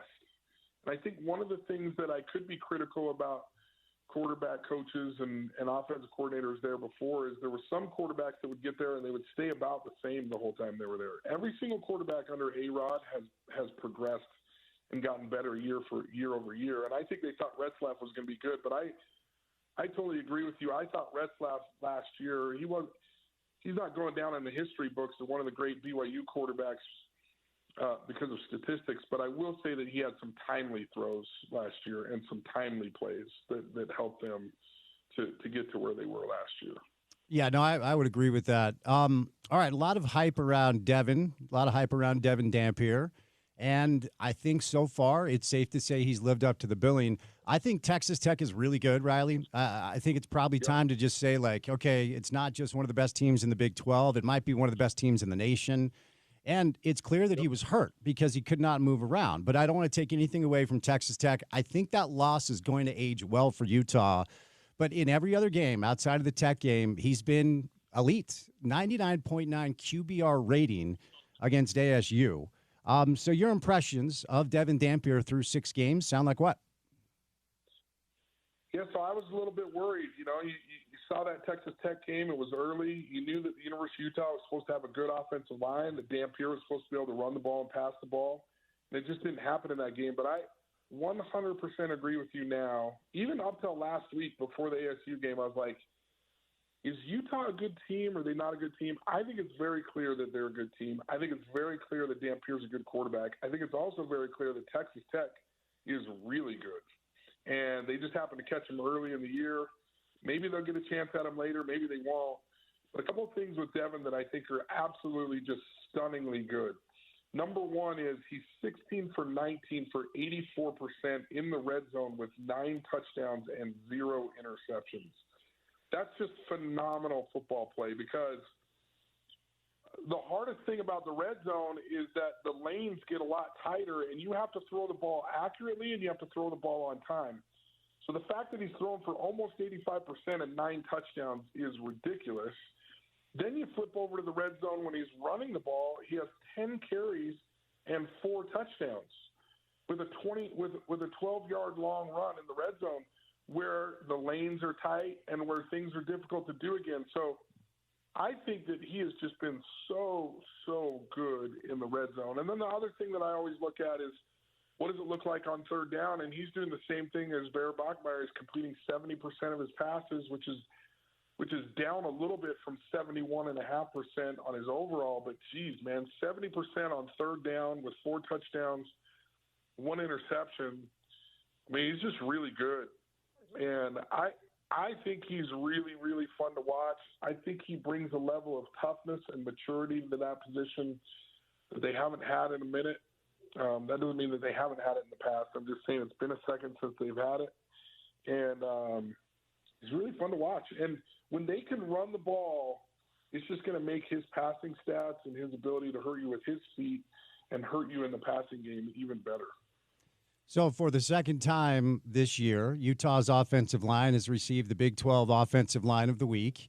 And, you know, if anybody out there has paid attention to things like mock drafts and scouts' opinions, a lot of people believe Spencer Fano isn't just a number 1 pick, a first-round pick. He might be like a top 10 pick. And obviously there's Caleb Lomu. There's experience all across the offensive line, and they've been able to stay healthy so far. You were a quarterback, and the obvious thing is like, oh, yeah, if you're a quarterback, a good offensive line makes your life a lot easier. But the lanes and holes against ASU all over the place. I mean, they just gashed them. Tell me what you've seen from Utah's O-line. Utah's O-line, with the exception of the Texas Tech game, has been everything that it was everyone told us that they were going to be. They're able to really make holes. They're able to really give the protection that he needs.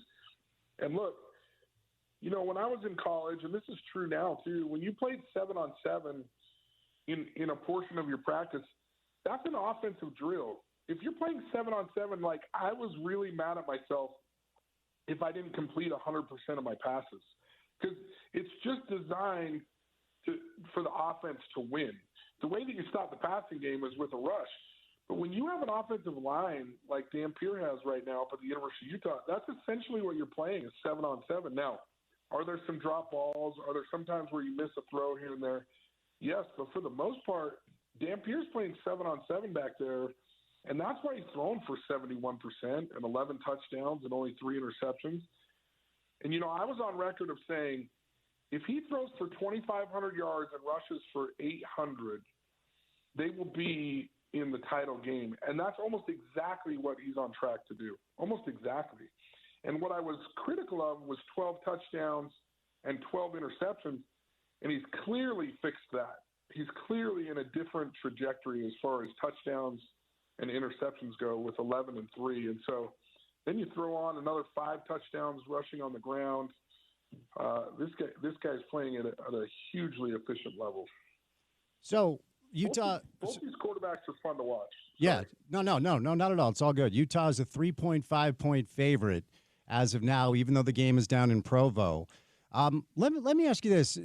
I don't do the whole local media thing where nobody pays attention to us and it hurts my feelings. That's not really. I mean, I've worked with you for years. You know that.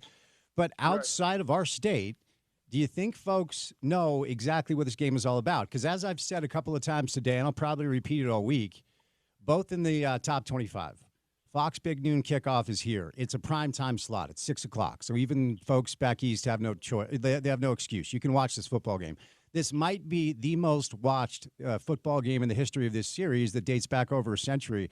Do you think it gets its proper due in the landscape of the national college football media world as far as just how important and intense it is? Well, I don't think it does.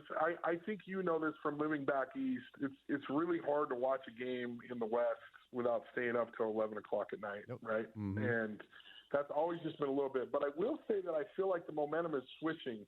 And the reason why I think it's switching is because of guys like Urban Meyer, who's now, with the Big Noon broadcast, and he can tell people and inform people about how intense this rivalry is and was when he was coaching in it. And then, I do think that there's a lot of respect for Kyle Whittingham around the country, and I think that there's a general interest in Kalani Sitake. He's a very likable coach, and so you combine those three things together, and I think they're getting a little bit more of their due. I think that's why Fox Sports Noon is going to be there.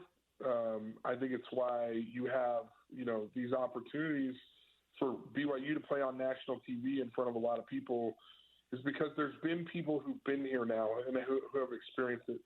And look, I've been around the country. I've been back east, and I've seen different rivalries. I think BYU and Utah stands toe-to-toe with any rivalry in the country, and it's just a matter of time until it really catches on fire with everybody else, and they really notice how much this rivalry means to the people here in Utah. Have you noticed, we just had Dr. Hill in studio. It was really cool. I had so many stories about this week and, hiring coaches and moving on from Mac to bring in Urban. And then a really interesting story where he spoke to Coach Witt on a Saturday night at 7 o'clock, got off the phone thinking Kyle was about to take the BYU job and started thinking about what's next. Do I have to go in a different direction? Then got a call at 9, and Kyle actually said he was staying. Here's how I'll phrase it, Riley. I've never heard Kyle Whittingham say into a microphone, I don't like Bronco Mendenhall. I've never heard Bronco Mendenhall say into a microphone, I don't like Kyle Whittingham. I just feel like they don't like each other. I've never heard either of them say it, and I felt like the tension that seemed to exist there made this week feel a little bit different than it does now as a result of Kyle and Kalani and their mutual respect and friendship as well. Do you get the same general sense as far as the two different dynamics with the two different coaches based off of just what I'm guessing their relationship is like? Yeah, I don't like you said, they never said it out loud. I also think that they're both just kind of unique personalities. Bronco was the defensive coordinator at Snow College when I was there as a freshman. And I think he said exactly 10 words to the offense when he was the defensive coordinator there, right? It's just not his natural state of being. I think Kyle has a pretty good personality, but he's been around the media and around football long enough to know that he can get burned if he says too much there. And so he's never said much. And I think he's been very smart about the way that he approaches the rivalry, but I think it's just a little bit easier with him and Kalani. They had, I don't know how it is for you, who your best friends are, or who the people are that are your friends in your life, but I feel like I probably have 3 or 4 really tight male friends. And it's usually because we went through something together.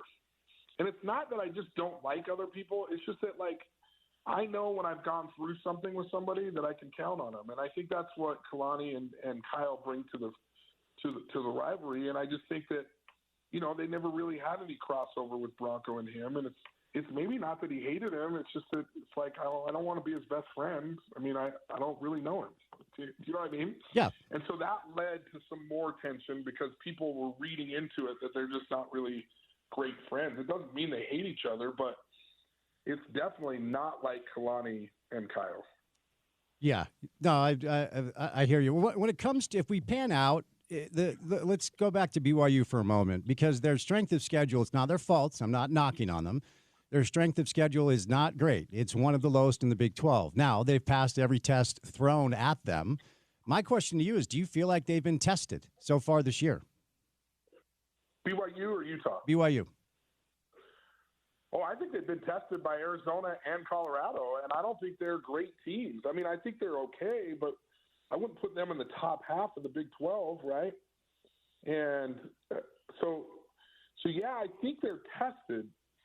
But are they tested by the speed and athleticism that Utah can bring? Are they tested by the speed and the athleticism that somebody like Texas Tech can bring? I don't know.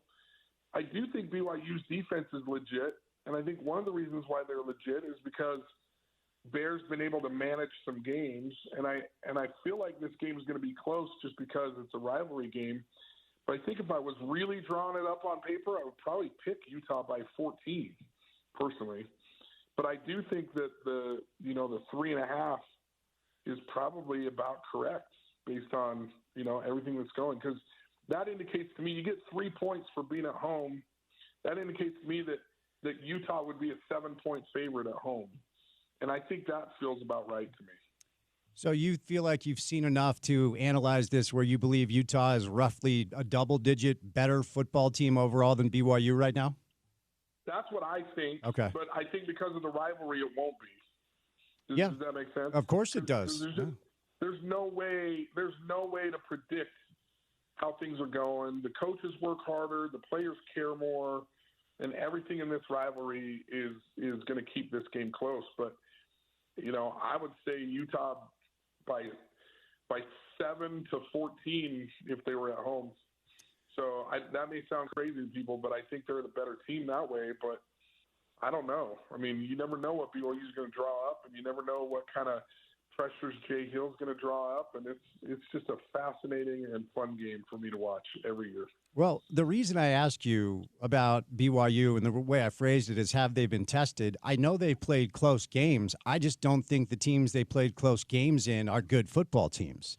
I'm not trying to be disrespectful to Arizona. Colorado got a good win against Iowa State, but I just feel like Utah enters this game coming off a test against Arizona State, who won the thing a year ago.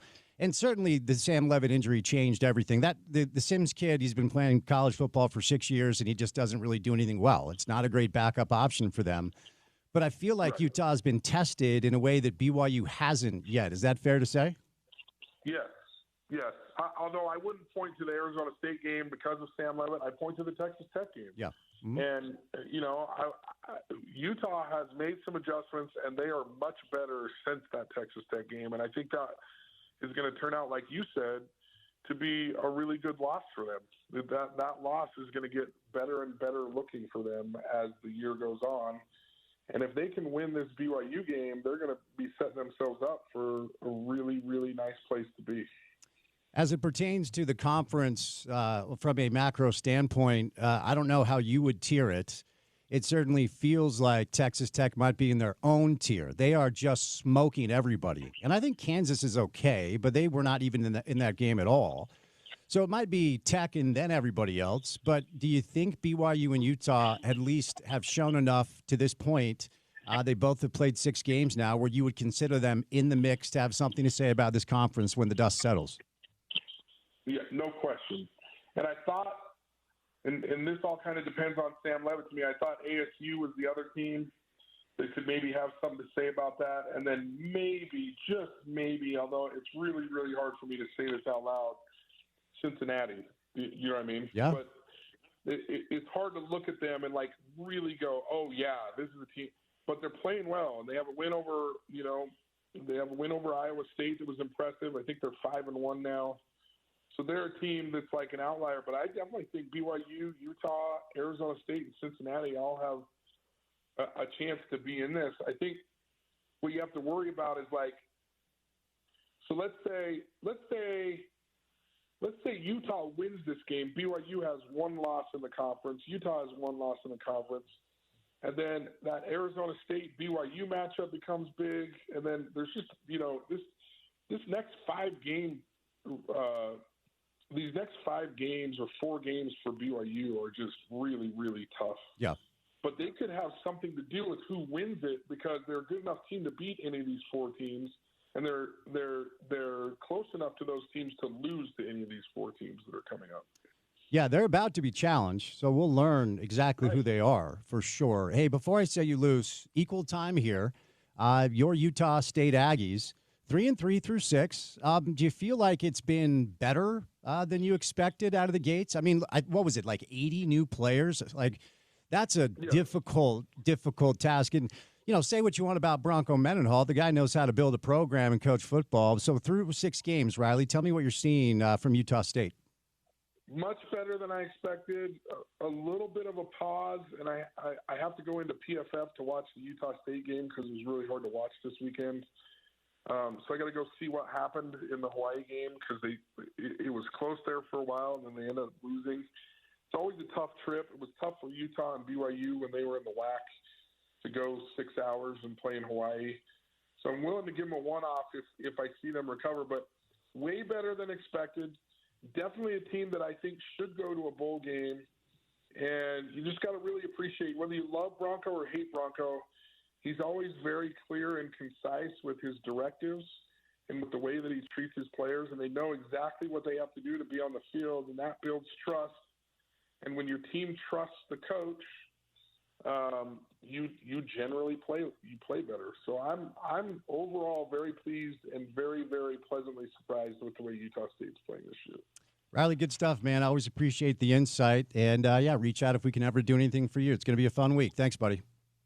Thank you, sir. Great week. All right. Riley Jensen, college quarterback. He's been around the media for a long time. Worked with Riley at the old station. Really good dude. I always appreciate his insight on the program. He stops by today, courtesy of our friends at Advanced Window Products. Our guy, Nate Orchard, the mayor of Sac Lake City, although John Henry Daly might have something to say about that this year.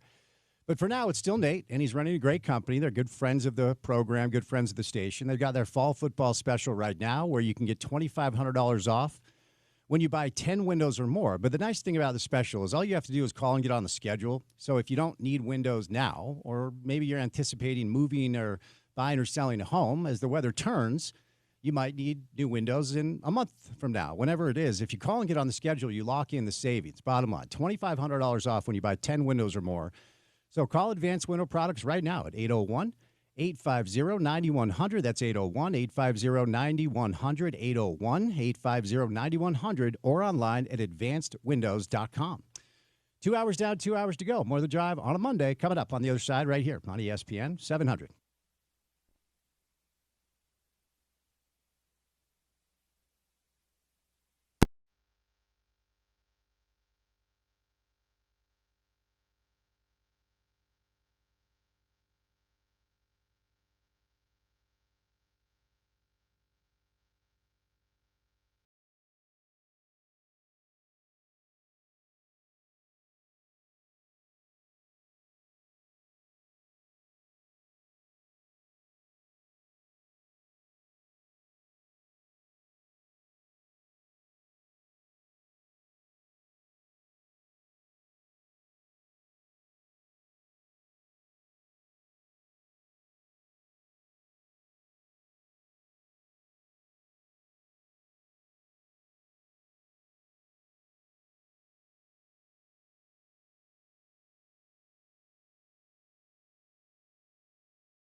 Monday Night Football doubleheader tonight in the world of the NFL. We'll bring your football weekend to a close with the Bears and the Commanders. Then prior to that, a little bit earlier, the Bills will take on the Falcons.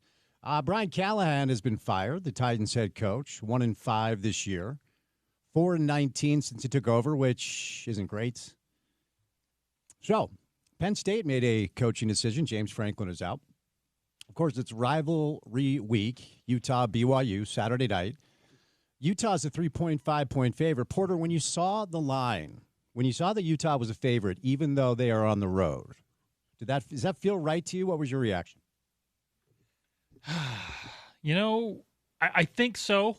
And I think that if I were to today, we've got a week until this, almost a full work week until this game.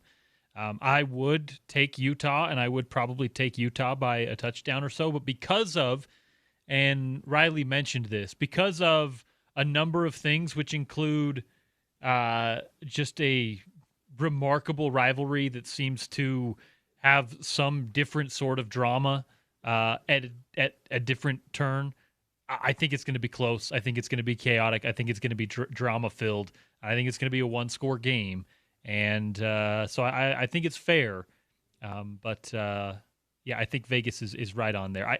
I struggle with those type of lines if you're asking for betting advice. But as far as just prognosticating the game, I think it's right on. If you're asking for betting advice, here it is. Don't do it. Mark's good. Easy enough. Easy enough. Just don't do it. Yeah, all right. So we'll get back to this. Scott Mitchell is going to join us. We'll call that in about 22 minutes from right now.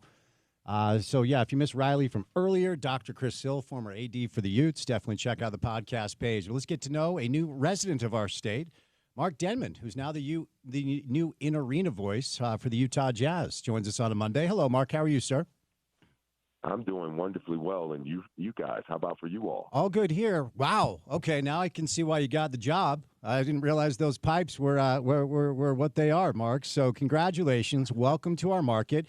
Tell us about yourself. Where'd you grow up? What's your background? And how do you feel about being part of the Utah Jazz now? I'll take your last question first. First and foremost, I feel absolute exuberant about being a part of the Utah Jazz and mountain basketball. I think that first and foremost, even when you go away from the basketball community here that the Jazz represents on the NBA platform, the community of Salt Lake, the state of Utah, is a great magnet. It's ultra-magnetic, rather, in terms of a fan base, a type of community where you can really tap in and see that it's one that has a great passion, not only for basketball, outdoorsmen, just a variety of things that I'm very, very pleased and I'm grateful to be a part of. Where I grew up, or firstly, where I'm coming from to Salt Lake, I'm coming from Stone Mountain, Georgia, about 30 miles east of Atlanta. Been there for close to 25 years, and that's where I cut my teeth here in the public address live event game. But I originally from Texas. And so, yes, I'm very happy to be here in Salt Lake, and it's a high time here to open up our preseason. So what got you into this area of your career? Did you always want to do this when you were younger? What ultimately, like I said, you've got the pipes, obviously, that's step number one. But what motivated you to get into this? How did you kind of land in the business? Great question, guys.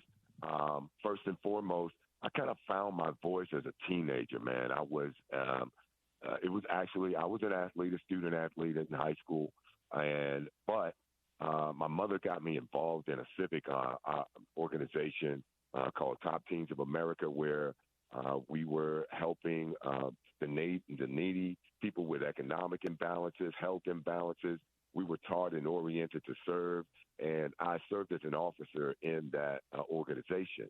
And what happened for me there was we used to put on events, fundraisers of the like. I was charged from my peers when we would have some of these events to go to a local radio station, record a commercial to promote the events that we would have. And people would come back and say to me, Mark, we heard you on the radio. I would get to school or go around town, people would say, hey, we heard you on the radio. And subsequent to that, people would show up in great turnouts for the events that were being promoted. I kind of found my voice there as about a young 16, 17-year-old. I knew that my voice moves people to action, and then I just applied it to live events and sports, which is really my passion. So when it comes to, and just for frame of reference, I'm a East Coast kid, and I grew up going to Knick games at the Garden. And, you know, I was with the Jazz for about 7 years before coming over here to this station and do this show. And I've been to most, not every arena in the NBA. There's a couple that have been new and renovated, but I've been to most of them, certainly. I wonder if you are familiar with the energy in the Delta Center where the Jazz are playing basketball. Well, let me say this. A couple of brands that I will mention that I can give credit to that helped me cut my teeth.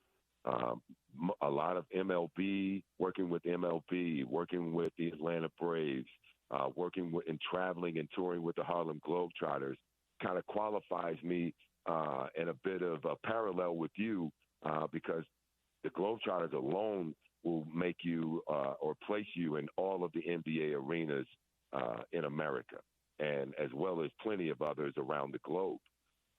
So how that compares, and you being an East Coast guy, specifically MSG, which is an exclusive experience. Knick fans are crazy. I think that the Salt Lake fans, the Jazz fans, they love mountain basketball. They're as equally, if not more, passionate about their basketball. I have to say that coming here, and even as prior to, I always respected the Jazz fans. However, getting here afforded me an opportunity to find out not only are they just not blindly passionate about basketball, they're very, very knowledgeable. They're very intentional, if you know what I mean, when it comes to knowing their players, having game concepts and just a myriad of things surrounding the game. And so I think from elderly down to the children, I've witnessed that in my time here. And I came to Salt Lake multiple times prior to being able to get this job. So what is it about basketball specifically? Because I know you've done in-arena PA work for baseball, for football, so other sports as well. What is it about the game of basketball, and specifically pro basketball in the NBA, that you enjoy the most? I think first and foremost, it's the most electric. It's the most has the magnetic appeal, magnetic attraction. It's the game of basketball, man. It's the world-class athletes. Basketball it's not football where you have 45-second stoppages in between. It can go continuum with high-flying dunks, electric passes, guys with great court vision. There's nothing else like it. Let's just be real. That's why the product went around the globe and has grown. But again, right here in Salt Lake, this is a product that is unparalleled. And even when times are good or bad, the people come and they make the place electric. And that's what I come to add to the product tonight and going forward, a kind of ultra-magnetic punctuation of what these players give to me on the floor. Do you get nervous before games, even though you've been doing this for a long, long time? You know, I was having this conversation with my son, who's now grown, and he's making his way into the world, and he is working, he's in his career. And he asked me not too long ago, because I've been doing this job 20 years now, and he said, Dad, it doesn't sound like you're ever nervous. And I'm like, buddy, I'm nervous before every show. You know, you try to use that energy to make sure that you're doing the best job possible that you can. And it's very nice that people don't think that you're nervous, but I think it's like and it's not a bad thing. I wonder what the energy is like for you prior to tip. I appreciate you sharing that parallel with your own career and your personal connection with your son. I have one as well that's grown. He's just now stepping out as well into his career. And I like that observation that he gave to you, or analysis, if you will. For me, I'd be disingenuous if I said to you guys, nah, man, I don't get nerves. I've been doing this for close to 2 decades now, and, it's just natural. I go through a full range of human emotions, and nervousness is certainly one of them. The way that I tamp it down is just by my preparedness. And normally I do become somewhat innate once the tip-off goes and comes and goes, and, you just kind of kick in. But, yes, I have to say very pointedly, yes, I have nerves in advance of the events. For sure. What is what is the Mark Denman process look like? Are you digging into numbers? Are you looking at rosters? Are you looking at the pronunciation guide? Are you warming up the voice like a few hours prior to that ball being thrown up? What's the process looking like? Yes, a process of first and foremost taking care of the voice. Consumption of watching what you consume. Trying not to overwork it in the way of preparation. But, yes, thoroughly going over all rosters, any information that you can get. All intel is very helpful in the position. So there's nothing like being ill-prepared for a contest, for a game. So for me, it is thoroughly going and working with the production team and doing my own study that I can get all the way down to the officiating crew. So these are some of the steps. These are some of the things that I do in my process. And for all listeners out there, it just as he framed the question, it is just that. It is a process. It is something that you need to create and stick to if you want to be successful. Because, again, there was a time that the Globetrotters really taught me how to take care of myself. When you do 100 games or shows in a 4-month period, you learn how to take care of your voice because, the people don't want to hear that you had to do 3 consecutive shows and your voice is weak. They want to know they come to pay their ticket to see the same show, same level, quality of show each night. So you have to really learn to take care of yourself in this role. So when it comes to things like catchphrases, are those things that you have kind of ready to roll? Are you more of a reaction in the moment based off of a great play or the fans getting loud? How scripted is your approach? I take it as a hybrid, if you will. Sometimes trying to be too scripted can play against you. And I'm really more about substance over sugar or style. I still need to be a professional, which I'm always going to do that. However, I do have the catchphrases in the bag when it's apt. Again, to really, really punctuate what's happening out on the court. And so sometimes they're more than colorful. They're concise. They're not overbearing. They're fun. And I trust that the fans will certainly be able to gravitate to them. Is it the same thing with nicknames? Nicknames are tricky, Marcus, as you know, because if it's a really good nickname, it's great, but it's hard. It's tricky because some nicknames that are given to players or coaches or whatever really don't land at all, and ultimately it tends to be a little cringy. So when it comes to nicknames, what are your thoughts on that? I'll have to say you're right. That is a delicate bag right there. It has to be something that is solid, that the player, the organization, and everyone else is in approval of, right? I don't just take the discretion myself to try to moniker or stick a nickname on anyone.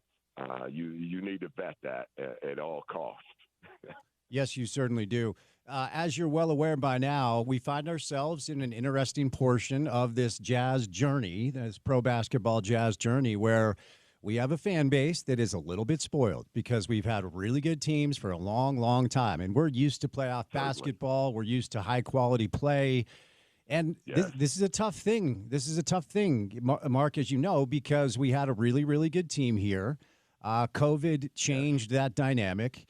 And then we had some players that didn't really love hanging out with each other. And an ownership transition led to the decision of a coach deciding to leave, a general manager deciding to leave, and then they broke it down brick by brick. So we're entering year 4 of a rebuild. There are some exciting things going on. This Ace Bailey kid has got a ton of game. I mean, it's going to be really fun to watch him grow. But what do you make of where we find ourselves right now in this process of the group trying to rebuild? I think all those variables that you just laid out factor in greatly to what is real time. I think it's something to be excited about, that there is a mix of, first of all, a great young nucleus. I'm coming from the state of Georgia with the first-round draft pick, Ace Bailey, and the excitement that he brings. With Walter Clayton Jr., and then all of the other guys that are in the young nucleus mixed in with veterans like Kevin Love and others who will make for a nice mix and nucleus here coming into this season. And yes, I trust that what they'll be able to do and what we will all be able to do in concert will be able to raise the bar back to what the fans here are used to. And with the ownership, I think we are just locked in and dialed in a positive manner. I think there's a great upward trajectory. I'm highly excited about it all.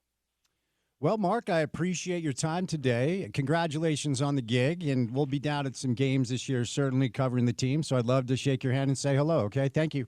Hey, please come and say hello. I thank you guys for the time today. I do need to take this opportunity on the way out to salute the man that I'm standing on the shoulders on. 46 years in this role, Mr. Dan Roberts. It's a heavy, a weighty job to come in and behind him, but I'm very excited, and I thank you guys so very much for today's time. Thank you all so much. Dan is the man. ESPN 700. Thank you, sir. Yeah, Dan's a great man. I'm sure you'll do a great job. There he is, Mark Denman. He's the new PA voice, in-arena voice for the Utah Jazz, a position that Dan Roberts did at an elite level for over 4 decades. So I'm happy for Mark that he got the job. I'm sad that Dan will no longer be doing the job that he did so well for so long. And it will feel different for those of you like me that have been going to Jazz games since the 80s. Dan's voice is synonymous with the experience. Everything is going to feel different. The Delta Center has been remodeled and has been built in a way for hockey in a way that it wasn't prior to this offseason. So the in-arena experience itself will look different. It will feel different. And now we know that it will sound different as we have a new PA voice, the in-arena voice for the Utah Jazz. Appreciate Mark Denman's time. Who wants to be a guest on this show? Huh? You want to be a guest on this program, The Drive with me, Spence Checketts? Text basketball right now to 33986. That's basketball to 33986 to enter. So listen daily from 2 to 6 until October the 21st for your chance to win, thanks to America First. We'll bring you in studio. We're going to feed you some food. And then you and I are going to talk about sports. It's going to be a good time. We'll talk about whatever you want. You Utah fan, BYU fan, Jazz fan, RSL fan. So text basketball right now to 33986. Shout out to our good friends at America First Credit Union. More details can be found at ESPN700sports.com. Scott Mitchell is going to join us coming up next. We are going to break down Utah's win over ASU. We're going to preview BYU Utah coming up on Saturday nights. But let's welcome in Ryan from the Dish Pros. Give him a call at 801-424-DISH. Upgrade, save money. What's going on, Ryan? That's what we love to do is upgrade people, bigger DVR, auto-record your games. Guys, get 3 months of Dish's top package absolutely free. Plus, we'll throw in the NFL Red Zone free for the season, the multi-sports pack free for 6 months. We'll also throw in Paramount Plus and Showtime, and we'll install the system for free.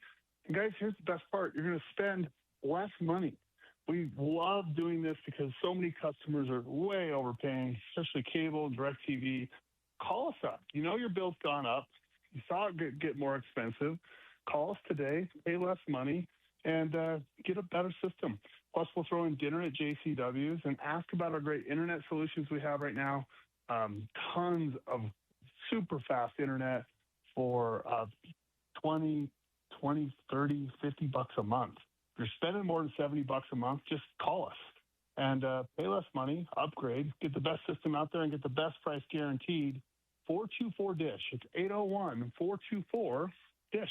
All right, there he is, Ryan from the Dish Pros. We have Monday Night Football on the radio station tonight. Doubleheader will end Week 6 of the NFL, so stay tuned for that. But coming up next, back to college football. Scott Mitchell will stop by. Keep it right here on ESPN 700.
Fun to have Dr. Chris Hill in studio today. If you missed that hour-long conversation, check it out online. We're going to let you hear from Coach Witt in the 5 o'clock hour. Apparently, BYU fans are sad that Coach Witt didn't want to talk about Bear Bachmeier. That is leading a lot of BYU fans to crying online. So shout out BYU fans, hang in there. It is interesting because you know that that's going to be how rivalry week works, right?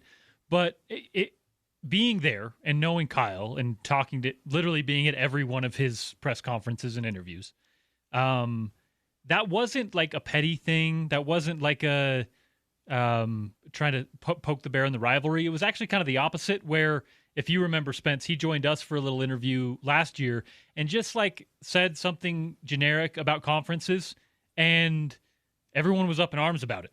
And it was complete non-conversation about something that Kyle had said, and he didn't mean to do that. He actually was kind of not stoked about it. So I think, and it seemed like this was more like, actually, I'm going to not go there in an attempt to just not go there and not piss anybody off. And of course, you just can't win in a rivalry. All right. Well, hang in there, guys. So it's only Monday. Got to pace ourselves here. Yeah.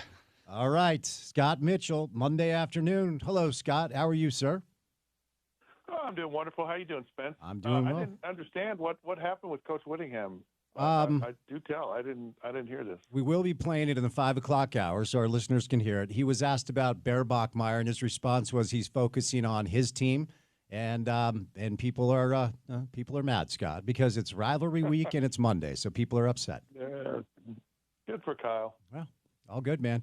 All right, let's you know what? Let's just start here. I've been asking my guests this today. I'll ask it all week. You're a man that played for Utah, played quarterback at a very high level. When I say BYU Utah football, what are some memories that pop in your mind? Oh, I have so many memories because I've lived on both sides of this. As a kid growing up, I was the biggest BYU fan in the world. Gifford Nielsen took me to football camps. I mean, all the way through high school. Every summer, I was at a football camp with Gifford Nielsen. He was my childhood hero and all of those things. So, and I just followed all of them. Mark Wilson, who I know well, and just think the world of Mark, and of course Steve Young and McMahon, and the 1980 Holiday Bowl was incredible, and Kyle Whittingham was actually on that team, and then the 84 national championship BYU team, that was an incredible team for me. And so I always, I watch, I don't know if I can say more about when you ask me the question about both of them, the history of BYU at that time was just incredible. And Lavelle Edwards, who's actually a relative of mine, my parents went to BYU. So BYU is a team that I cheered for. And then I went to Utah and had a very powerful conviction that's where I should go to school, and had an incredible time at Utah. And, being part of winning a rivalry game when it really hurts, when it's unexpected, when, it's been 10 years, which is what happened when we beat BYU. We were playing okay at Utah. We weren't great, but to beat them, and having a rivalry, and that's what's so great about, and that's what I really remember. And it's fun for me, the Utah fans who actually remember that game. It's usually the first thing people bring up to me is, I remember back in 1988 when you beat them 57-28, and that was a special game, a special day, and something I'll never forget. And of course, now to me, what it means is I'm just so excited about this game. I don't care about the rivalry and getting the weeds and all of it. These are two Power Four teams in the conference together, duking it out for a chance to go to the conference championship and potentially go to the college football playoffs. And that's what you want to see, and that's what matters. And we all should be really excited about it. And everyone should put their best foot forward this week. And it needs to be an incredible game, and Utah needs to win, and life is good. I remember I was just a pup, respectfully, in 88, Scott. But I remember the reason why people always point to that game is Utah hadn't beat BYU since 1979. And after, BYU won the next four. So that game was crunched in between two pretty historic BYU runs. I think that's why it resonates with so many Utah fans. Yeah, and when you're and what I hated about that time, Spence, was BYU had no respect for us, right? Mm-hmm. They thought they were going to roll all over us. All the players said, this isn't even a rivalry. It doesn't really mean anything. And then it meant everything to us. And so to beat Big Brother, to kind of be the underdog and win, that's always what's great about sports. And to be a part of a game like that is just always fun, when you aren't expected to win. And not only do you win, but you kind of kick the trash out of them. Yeah, no, I mean, it wasn't even close. It was certainly an ass kicking. So let's look back at Utah ASU real quick. The way I've described it today, Scott, is I was relieved to see Utah do what they did. I didn't know what to expect. I was wrong about how I thought the game would play out. Arizona State came in with a pretty stout run defense, but very susceptible through the air. So I thought Devin was going to have to throw it. He did not have to throw it because they just ran over him.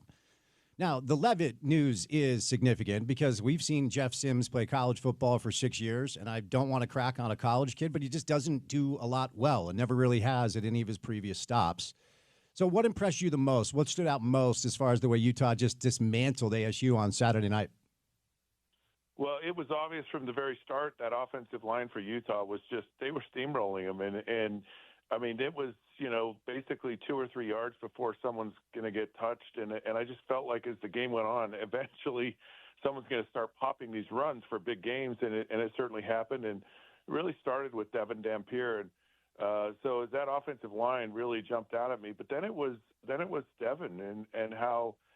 This is, I think, the player everyone expected him to be. Clearly, the bye week was very beneficial to him, and he was just doing some stuff that was super special, and avoiding people, the pitch on the option with his left hand, the runs, the touchdowns, but also the awareness in the craziness to get out and protect himself.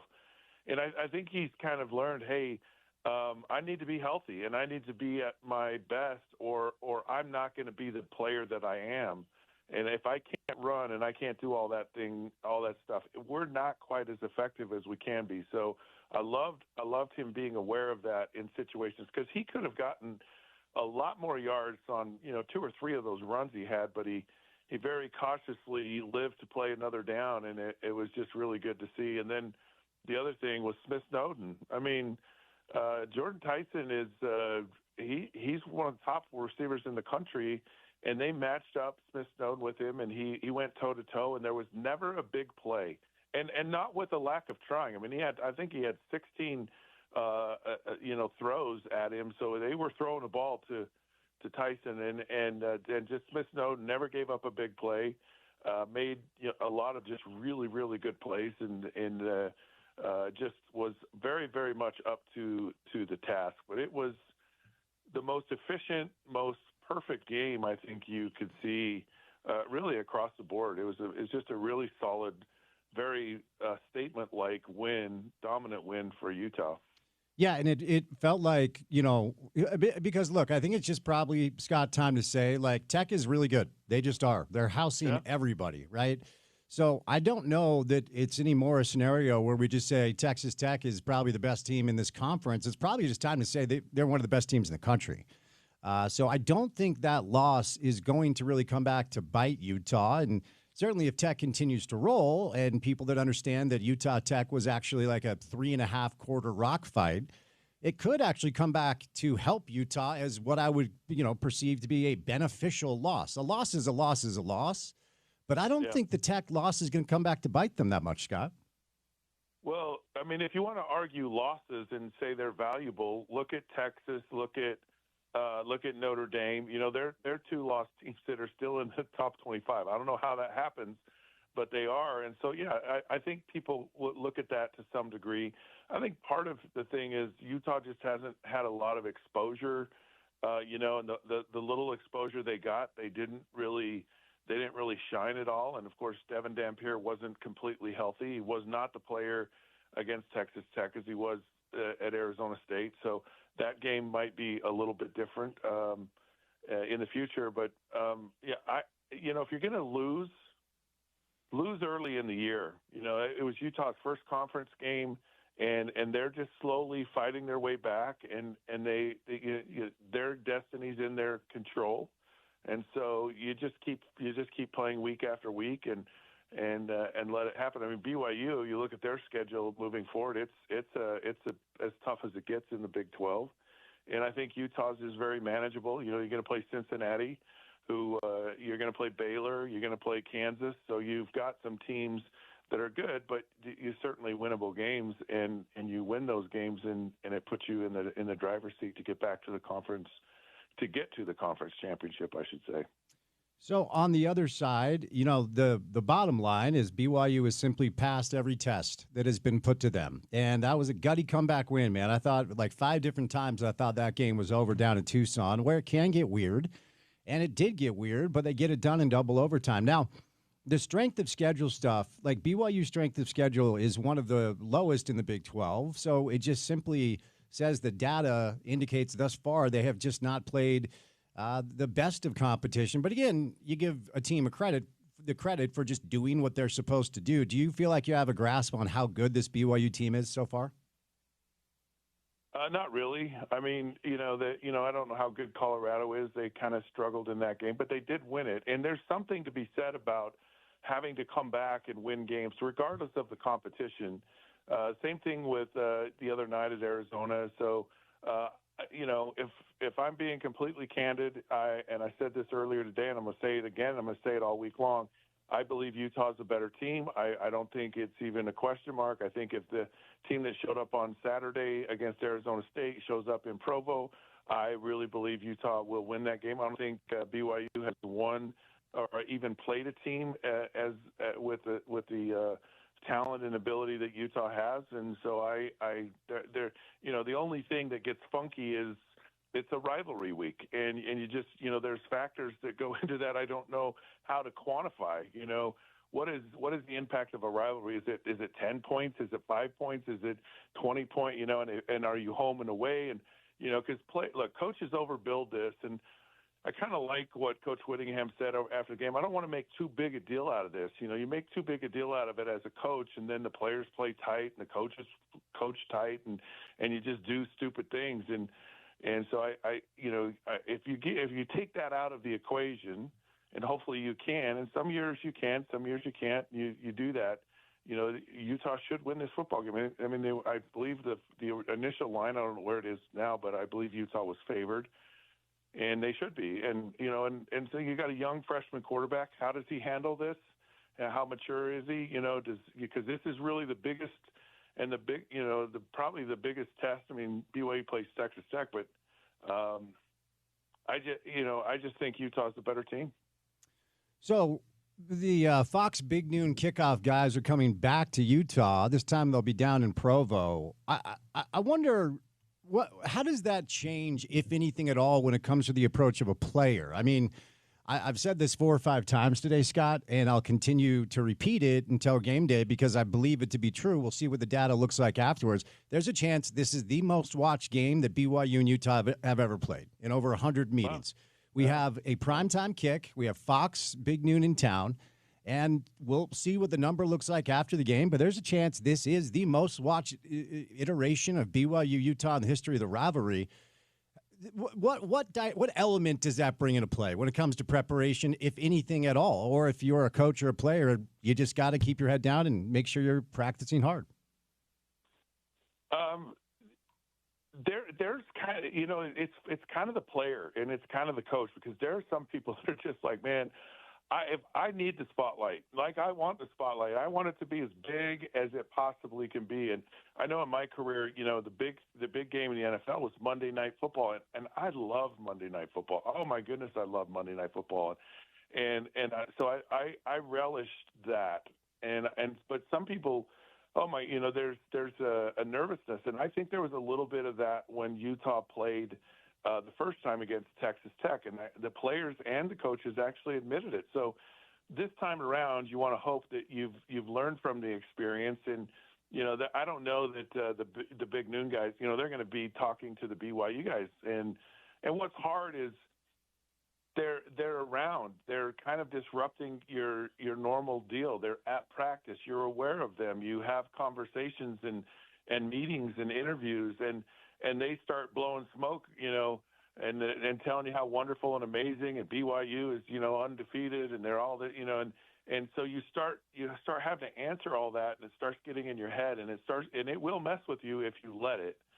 But big games can really propel a player to play like their very best, or it can go the other way. And I believe that happened. Like Logan Fano's like down the field 10 yards on a pass play, and it just looked like Utah was trying so hard in that game and really kind of out of their normal flow and rhythm, and it absolutely can be damaging. But boy, I love them. I'm so excited about this game. It's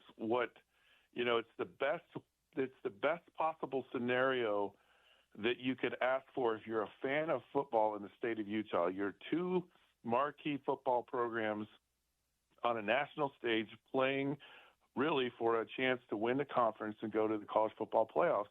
And that's never happened. And that's a huge deal. And I'm so happy that both of these teams did what they had to do to be in, someone didn't screw the pooch and lose a game they shouldn't and all that stuff. And you want that in this game where everyone's at their best, they have their best record, and it means the most because that's when it's really a rivalry. Because the loser of this game, it's going to suck. It's going to sting. It's going to be a bad thing for a long time. What's the origin of the term "screw the pooch"? I'm not sure. I should look it up, but for me, it goes back to the Apollo, development, and I guess, and so Gus Grissom, he blew the hatch on the Apollo spacecraft when he got to the ground. Basically, everyone else was the hero, but Gus Grissom, he said, "I screwed the pooch." So I don't know. I don't know what that means. It's a bad thing. I have the definition up, and there's a Reddit definition that I'm going to leave off air. Well, Reddit's not a good definition of anything. It simply means to screw the pooch is to make a big or humiliating mistake. That's according to the dictionary. So we have that. We have that covered now, Scott. Let me ask you this: we always make a big deal of like all of these coaches know each other, right? It's different now with it's different with the rosters because both of these schools and both of these football programs have expanded their recruiting footprint nationwide. So there's just a lot of out-of-state kids that didn't grow up playing against each other, but the coaches, they know each other. Does that matter at all? I mean, as far as, Kalani coaching for Kyle and knowing his style and vice versa, does that come into play at all? I think it does to some degree because we're creatures of habit, and we kind of in a pressure situation or even just in a certain situation, a lot of times we fall back to certain norms. And I sit and watch BYU play or watch Utah play, and I know, okay, in this situation, this is probably going to happen just because that's how these coaches coach, and they're aware of it. They're also aware of like the weekly conversations. These coaches know exactly what the other coach is saying about this week, and I do know this, that they all, regardless of their relationship or their familiarity with one another, they want to win this game so bad. Now, publicly they'll be one way, but behind closed doors, boy, this one as a coach means way, way, way much more than probably any other game. Do you have any insight on the way Witt approaches this week? There are all these stories out there from former players and people that seem to have knowledge of just how different this week is when it comes to Witt himself. Do you have any insight there? So my insight, to some degree, is from Kyle in just conversations that we've had, or Kyle and I used to play golf quite a bit, and we don't anymore because my golf game's just horrendous. But we've talked about this before, and he says, "Oh, I can't lose that game. Like, I just can't lose that game." And so I know how much it means to him. But I know from other players, they say, "Oh no, there is a definite different feeling in the building that week, and there's a sense of urgency, and there's a sense of whatever it takes, whatever we have to do, we cannot lose this game." All right, so you referenced the line. It opened up at 3.5, and it has stayed at 3.5. Nobody's touching it. Barring some sort of 2004 talent gap when Utah just curb stomped BYU because they were just a much better team, these things are always close, and it's usually weird. Do you feel like that line's about right? I mean, we had Riley Jensen on earlier said if the rivalry dynamic wasn't a part of this matchup and these were two teams on a neutral field, he thinks Utah is about 14 points better than BYU. But again, with all of the things we've discussed and how weird it can get, before I set you loose, does 3.5 feel right? What are your thoughts? No, it actually doesn't to me. Even with the rivalry, I think with Utah that Texas Tech game had an impact, and it was one of those games that kind of was a wake up call. And this team seems pretty dialed in and focused. And I think they're kind of over the big newness of things. And a lot of times the players, I just think Utah's a better team. I really do, and I think they've played better teams to prepare for this. And I do get your point, and I know it's a thing. I wish I knew what the value of a rivalry was. Like, is it worth 10 points? Is it worth more if you're the home team? To get more value at home as away. But I know there's a factor there, but some years it isn't. Some years it just has no impact on things, and one team just kind of goes through it. But more than not, it does factor into it. I feel like this is a year where it's not going to, though. Do you have a final score prediction you'd like to lay on the listeners, or are you going to save that for your show? I don't care. Let me think about it. I think it's 14 to 17 points more for Utah, yeah. So let's just say 31 to 17. 31-17. All right, Scott. Appreciate the time. Going to be a fun week, so appreciate the perspective. We'll chat soon. You got it, buddy. Thank you. Scott Mitchell, former Utah quarterback, who was the quarterback under center for one of the most famous Utah wins over BYU of all time back on November the 19th, 1988. BYU came into that game having beat Utah 9 straight times, I believe, 4, 5, 6, 7, 8, 9. And then after that, BYU won the next 4. So that was the one win over a 15-year stretch that Utah actually won, and it was an ass-kicking, and Scott was under center, so a legend for that. Going to be a fun week. We'll save our predictions until Friday when we sign off. Don't forget, Utah BYU comes your way on Saturday at 6 o'clock Mountain Time. The game is on Fox, and our pregame coverage here on the home of the Utes will begin at 2 o'clock on Saturday with Porter and a cast of Utah rotating players. We'll catch a break. 5 o'clock hour, we'll let you hear from Coach Witt. Dr. Hill joins us in the studio to talk some rivalry week memories. Then we'll say goodnight at 6 in time for Monday Night Football. So keep it right here on ESPN 700.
All right, let's get it. Drive at 5 time on a Monday afternoon, about 2 minutes past the hour of 5 o'clock. Lovely day today. Had a good little weekend forecast. It'll dip a little bit during the middle portion of the week, but it looks like we are headed for nice weather both Saturday and Sunday. So BYU, Utah down in Provo coming up on Saturday night at 6 o'clock. Reminder, our pregame coverage for the Holy War will begin at 2 o'clock with Porter taking care of you in that direction. And obviously, Bill, Scott, and Sly will have the call for you here on your home of the Utes at 6 o'clock. Fox Big Noon Kickoff is in town for the event, so Urban Meyer and the gang will be here for the second time in the past, month. I'm not sure that's ever happened before. Monday Night Football completes your Week 6 of the NFL. We're about 15 minutes away from kickoff in Atlanta, where the Bills and the Falcons will do battle. You'll hear the later game on our station, which is Chicago against Washington. Bears taking on the Commanders. Dr. Chris Hill will join us live in studio to talk some rivalry week memories. But as we are wont to do on a Monday during a game week, just in case you missed it, we'll let you hear from the head ball coach himself. Here's Kyle Whittingham. Devin was very efficient with throwing the football. Defensively played exceptionally well. In addition, tackled pretty good. Played really good pass coverage. I think that was really, if you highlight what happened on defense, I would say it was the secondary and the corners in particular with their pass coverage. Played a lot of man coverage, and they were tested quite a bit up the field and held up just about every time. We had a couple PIs, and it wasn't perfect, but very, very pleased and thought it was our best game as a secondary on Saturday night. Special teams was solid, did really good things, had a nice punt return by Mana Carvalho. Blocked a field goal. That blocked field goal was a big play in the game, and we're just on the verge of scooping and scoring it, but we just couldn't quite get a handle on it. But anyway, it negated a scoring opportunity for them, and really gave us a little momentum boost. We already had momentum, but increased it. Came out of the game healthy. That was a positive. What else happened in that game? A bunch of sacks, and we got credited for 5 sacks, which is more like us. We hadn't been sacking the quarterback at our usual rate this year, but that gave us a boost there. And overall, it was a very positive night, and a game that our guys really had prepared outstanding. For as far as the bye week and then the game week, it was really excellent preparation and great attitude, great leadership, and the coaches did a nice job. Very proud of the offensive staff, defensive staff for their plans, and really we're right on the money with the strategy and bottom line, good to get the win. So it's rivalry week. Got to go on the road. I guess it's going to be a Big Noon kickoff will be there, even though it's not the Big Noon game of the week. They'll be down there, and so we'll have to have a great week of practice as always. Between the two teams, there's a lot of similarities statistically. Both rushing for roughly the same amount, throwing for roughly the same amount, scoring roughly the same amount. Defensively, there's a lot of similarities as well. Both in the upper third of the conference in most of the key stats, and so should make for a great matchup, and away we go. Questions? Justin's question. Oh, okay, gotcha. He says, great win on Saturday. With this possibly being your last rivalry game, will you please take a few moments and describe the difference between playing or coaching these types of games? Which do you think? Okay, well, remains to be seen. That's the first part of your assumption.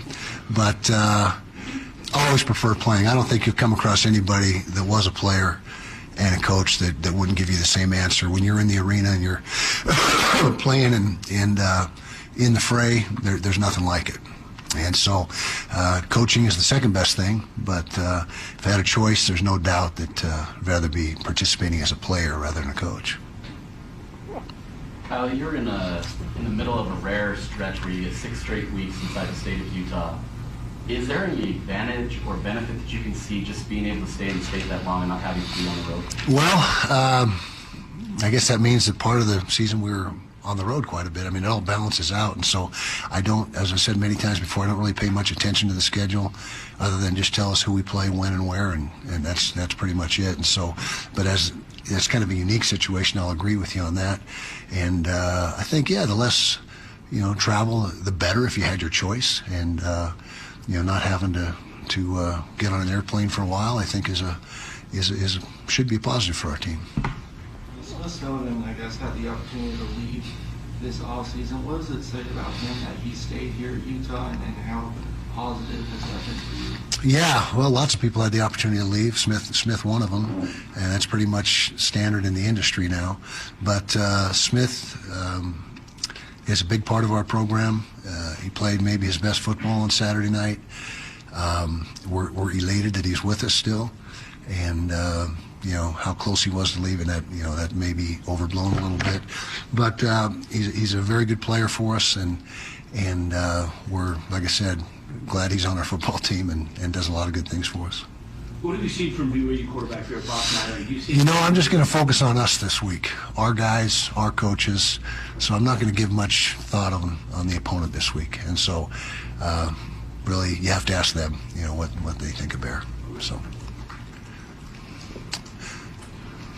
You said that. What's on your mind, Sparky? You want me to bring up your you said when you first had the NIL and all that you would see a time when the top 25 would reflect the same amount of money. Are you not seeing that now? I'm wondering if you've seen that. Yes. In particular in the Big 12. Oh, who's leading the Big 12 right now? Who's the team to beat? Texas Tech. Who had the most budget by far? Texas Tech. So I think yes. The short answer is yeah. I think we're seeing that play out. And it's not a complaint. It's not a,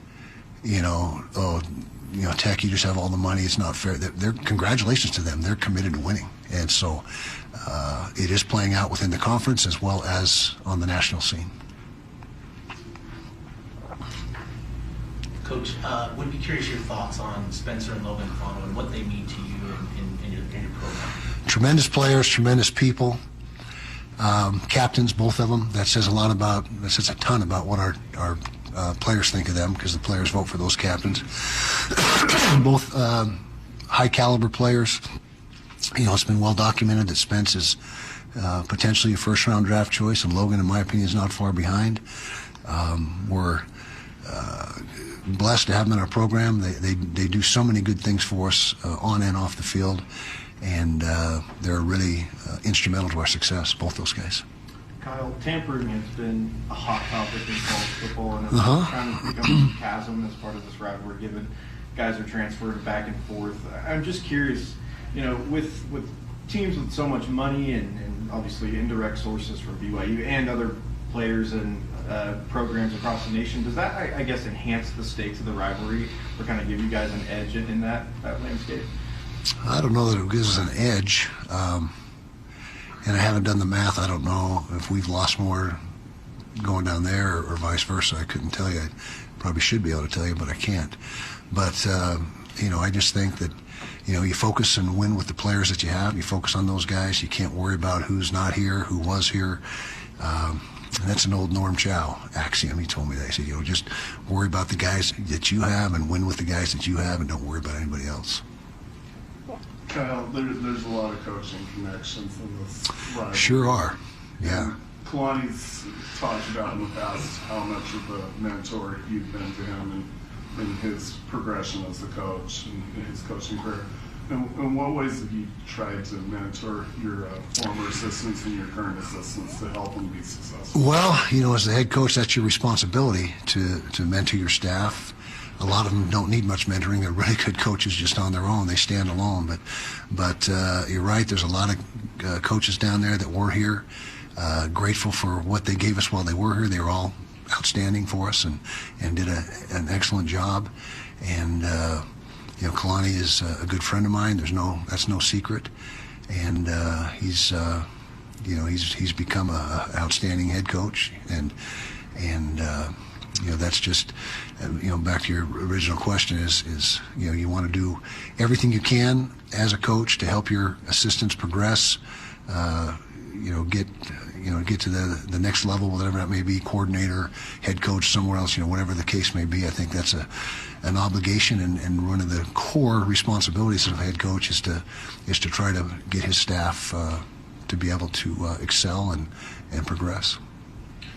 Kyle, there was a time when both you guys were in the Mountain West where both sides were kind of clamoring for the rivalry to be tampered down a little bit. It was pretty intense between the fan bases, and then you went your separate ways, and the games weren't as significant. Now that you're back in the same conference, the intensity of last year's game, obviously, taken into consideration, do you feel like the rivalry is back to that same intensity it was?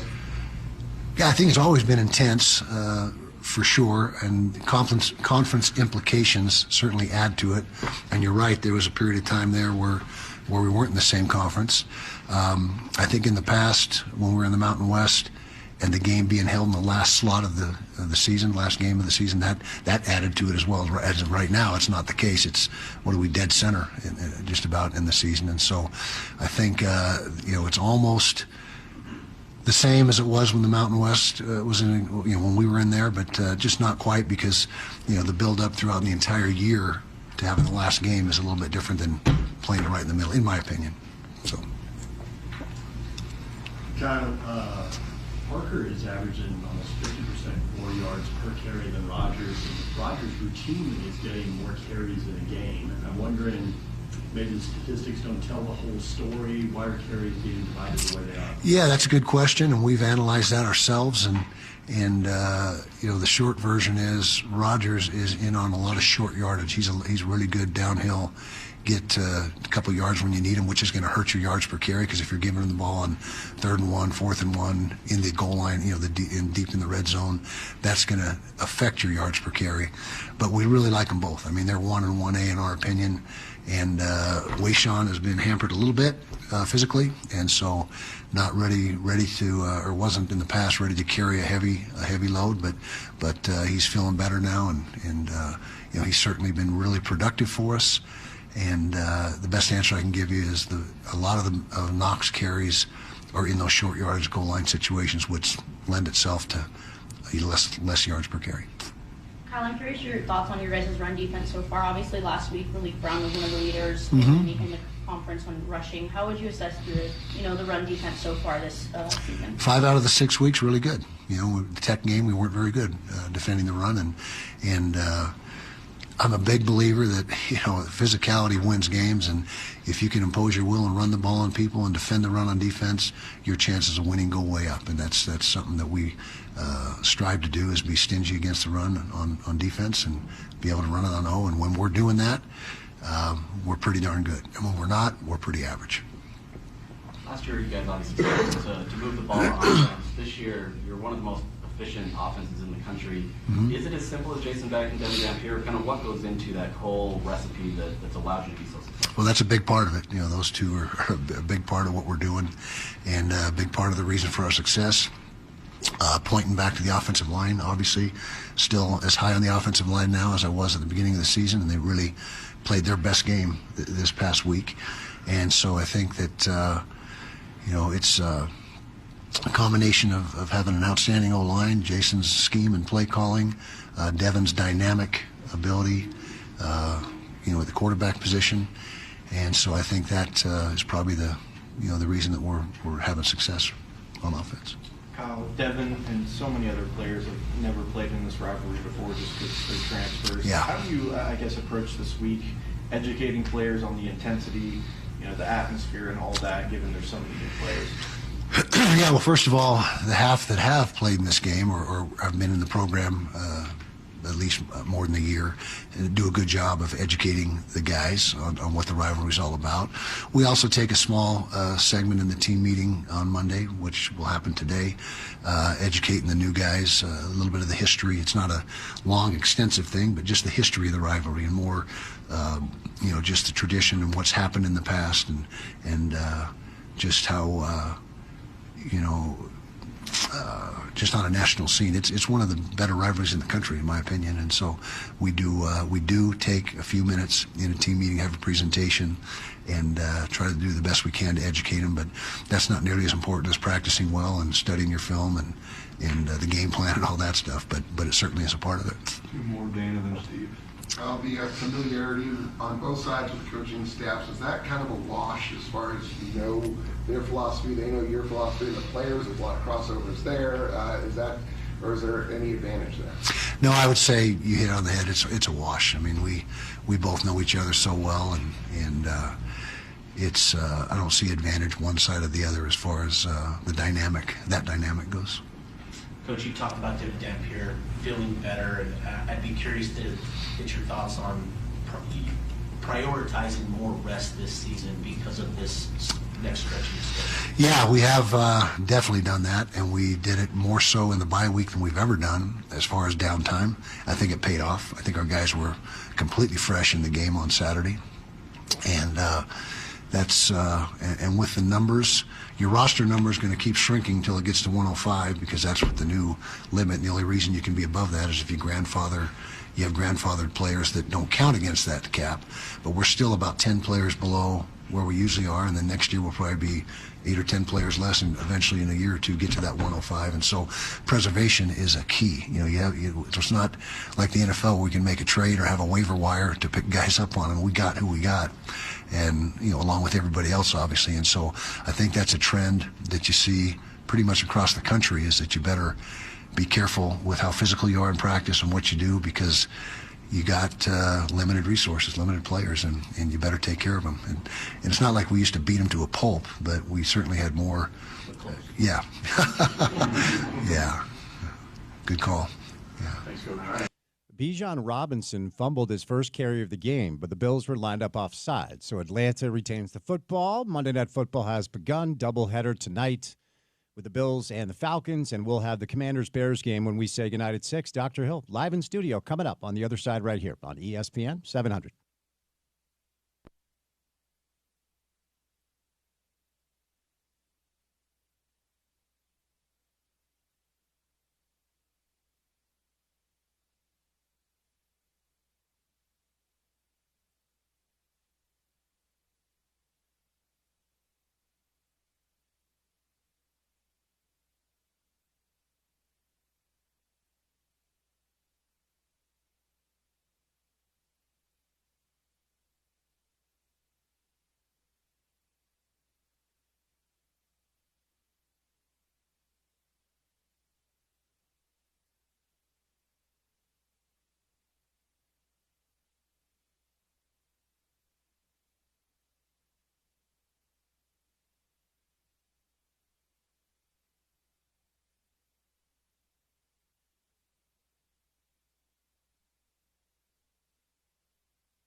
All right, final segment of the program. We have to get out of here because we want to be good broadcast partners. Monday Night Football comes your way next between the Bears and the Commanders. So, Porter, before we say goodnight, to make some space for Monday Night Football from Landover, Maryland, what comes our way on a Tuesday edition of the program. As you mentioned, we'll hand it over to ESPN Radio for some Monday Night Football. And then on a Tuesday, it is Holy War Week. We'll continue the coverage. The voice of the Utes, Bill Riley, stops by. Dave Fox stops by the program as he does on Tuesdays. Our guy Quinn McLean of Sumer Sports drops by, and then some Cougars with our guy Jim Herman. Of course, a good look at BYU. And then the Kyle Whittingham Coaches Show. So you'll hear from KW on a Tuesday as well. All right, there you go. We'll say goodnight. Special thank you to Dr. Chris Hill, to Riley Jensen, to Mark Denman, Scott Mitchell as well.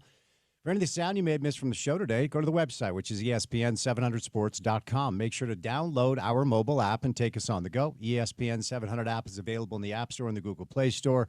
And then finally, for what we do in our space every afternoon for 4 hours, check out the podcast page. It's called The Drive with Spence Checketts. It's available wherever you get your shows. Subscribe, rate, review, say nice things in the comments. Give us all the stars. Reporter, I'm Spence saying goodnight. Have a great Monday evening. Enjoy some Monday Night Football coming up on the other side of a quick break right here on ESPN 700.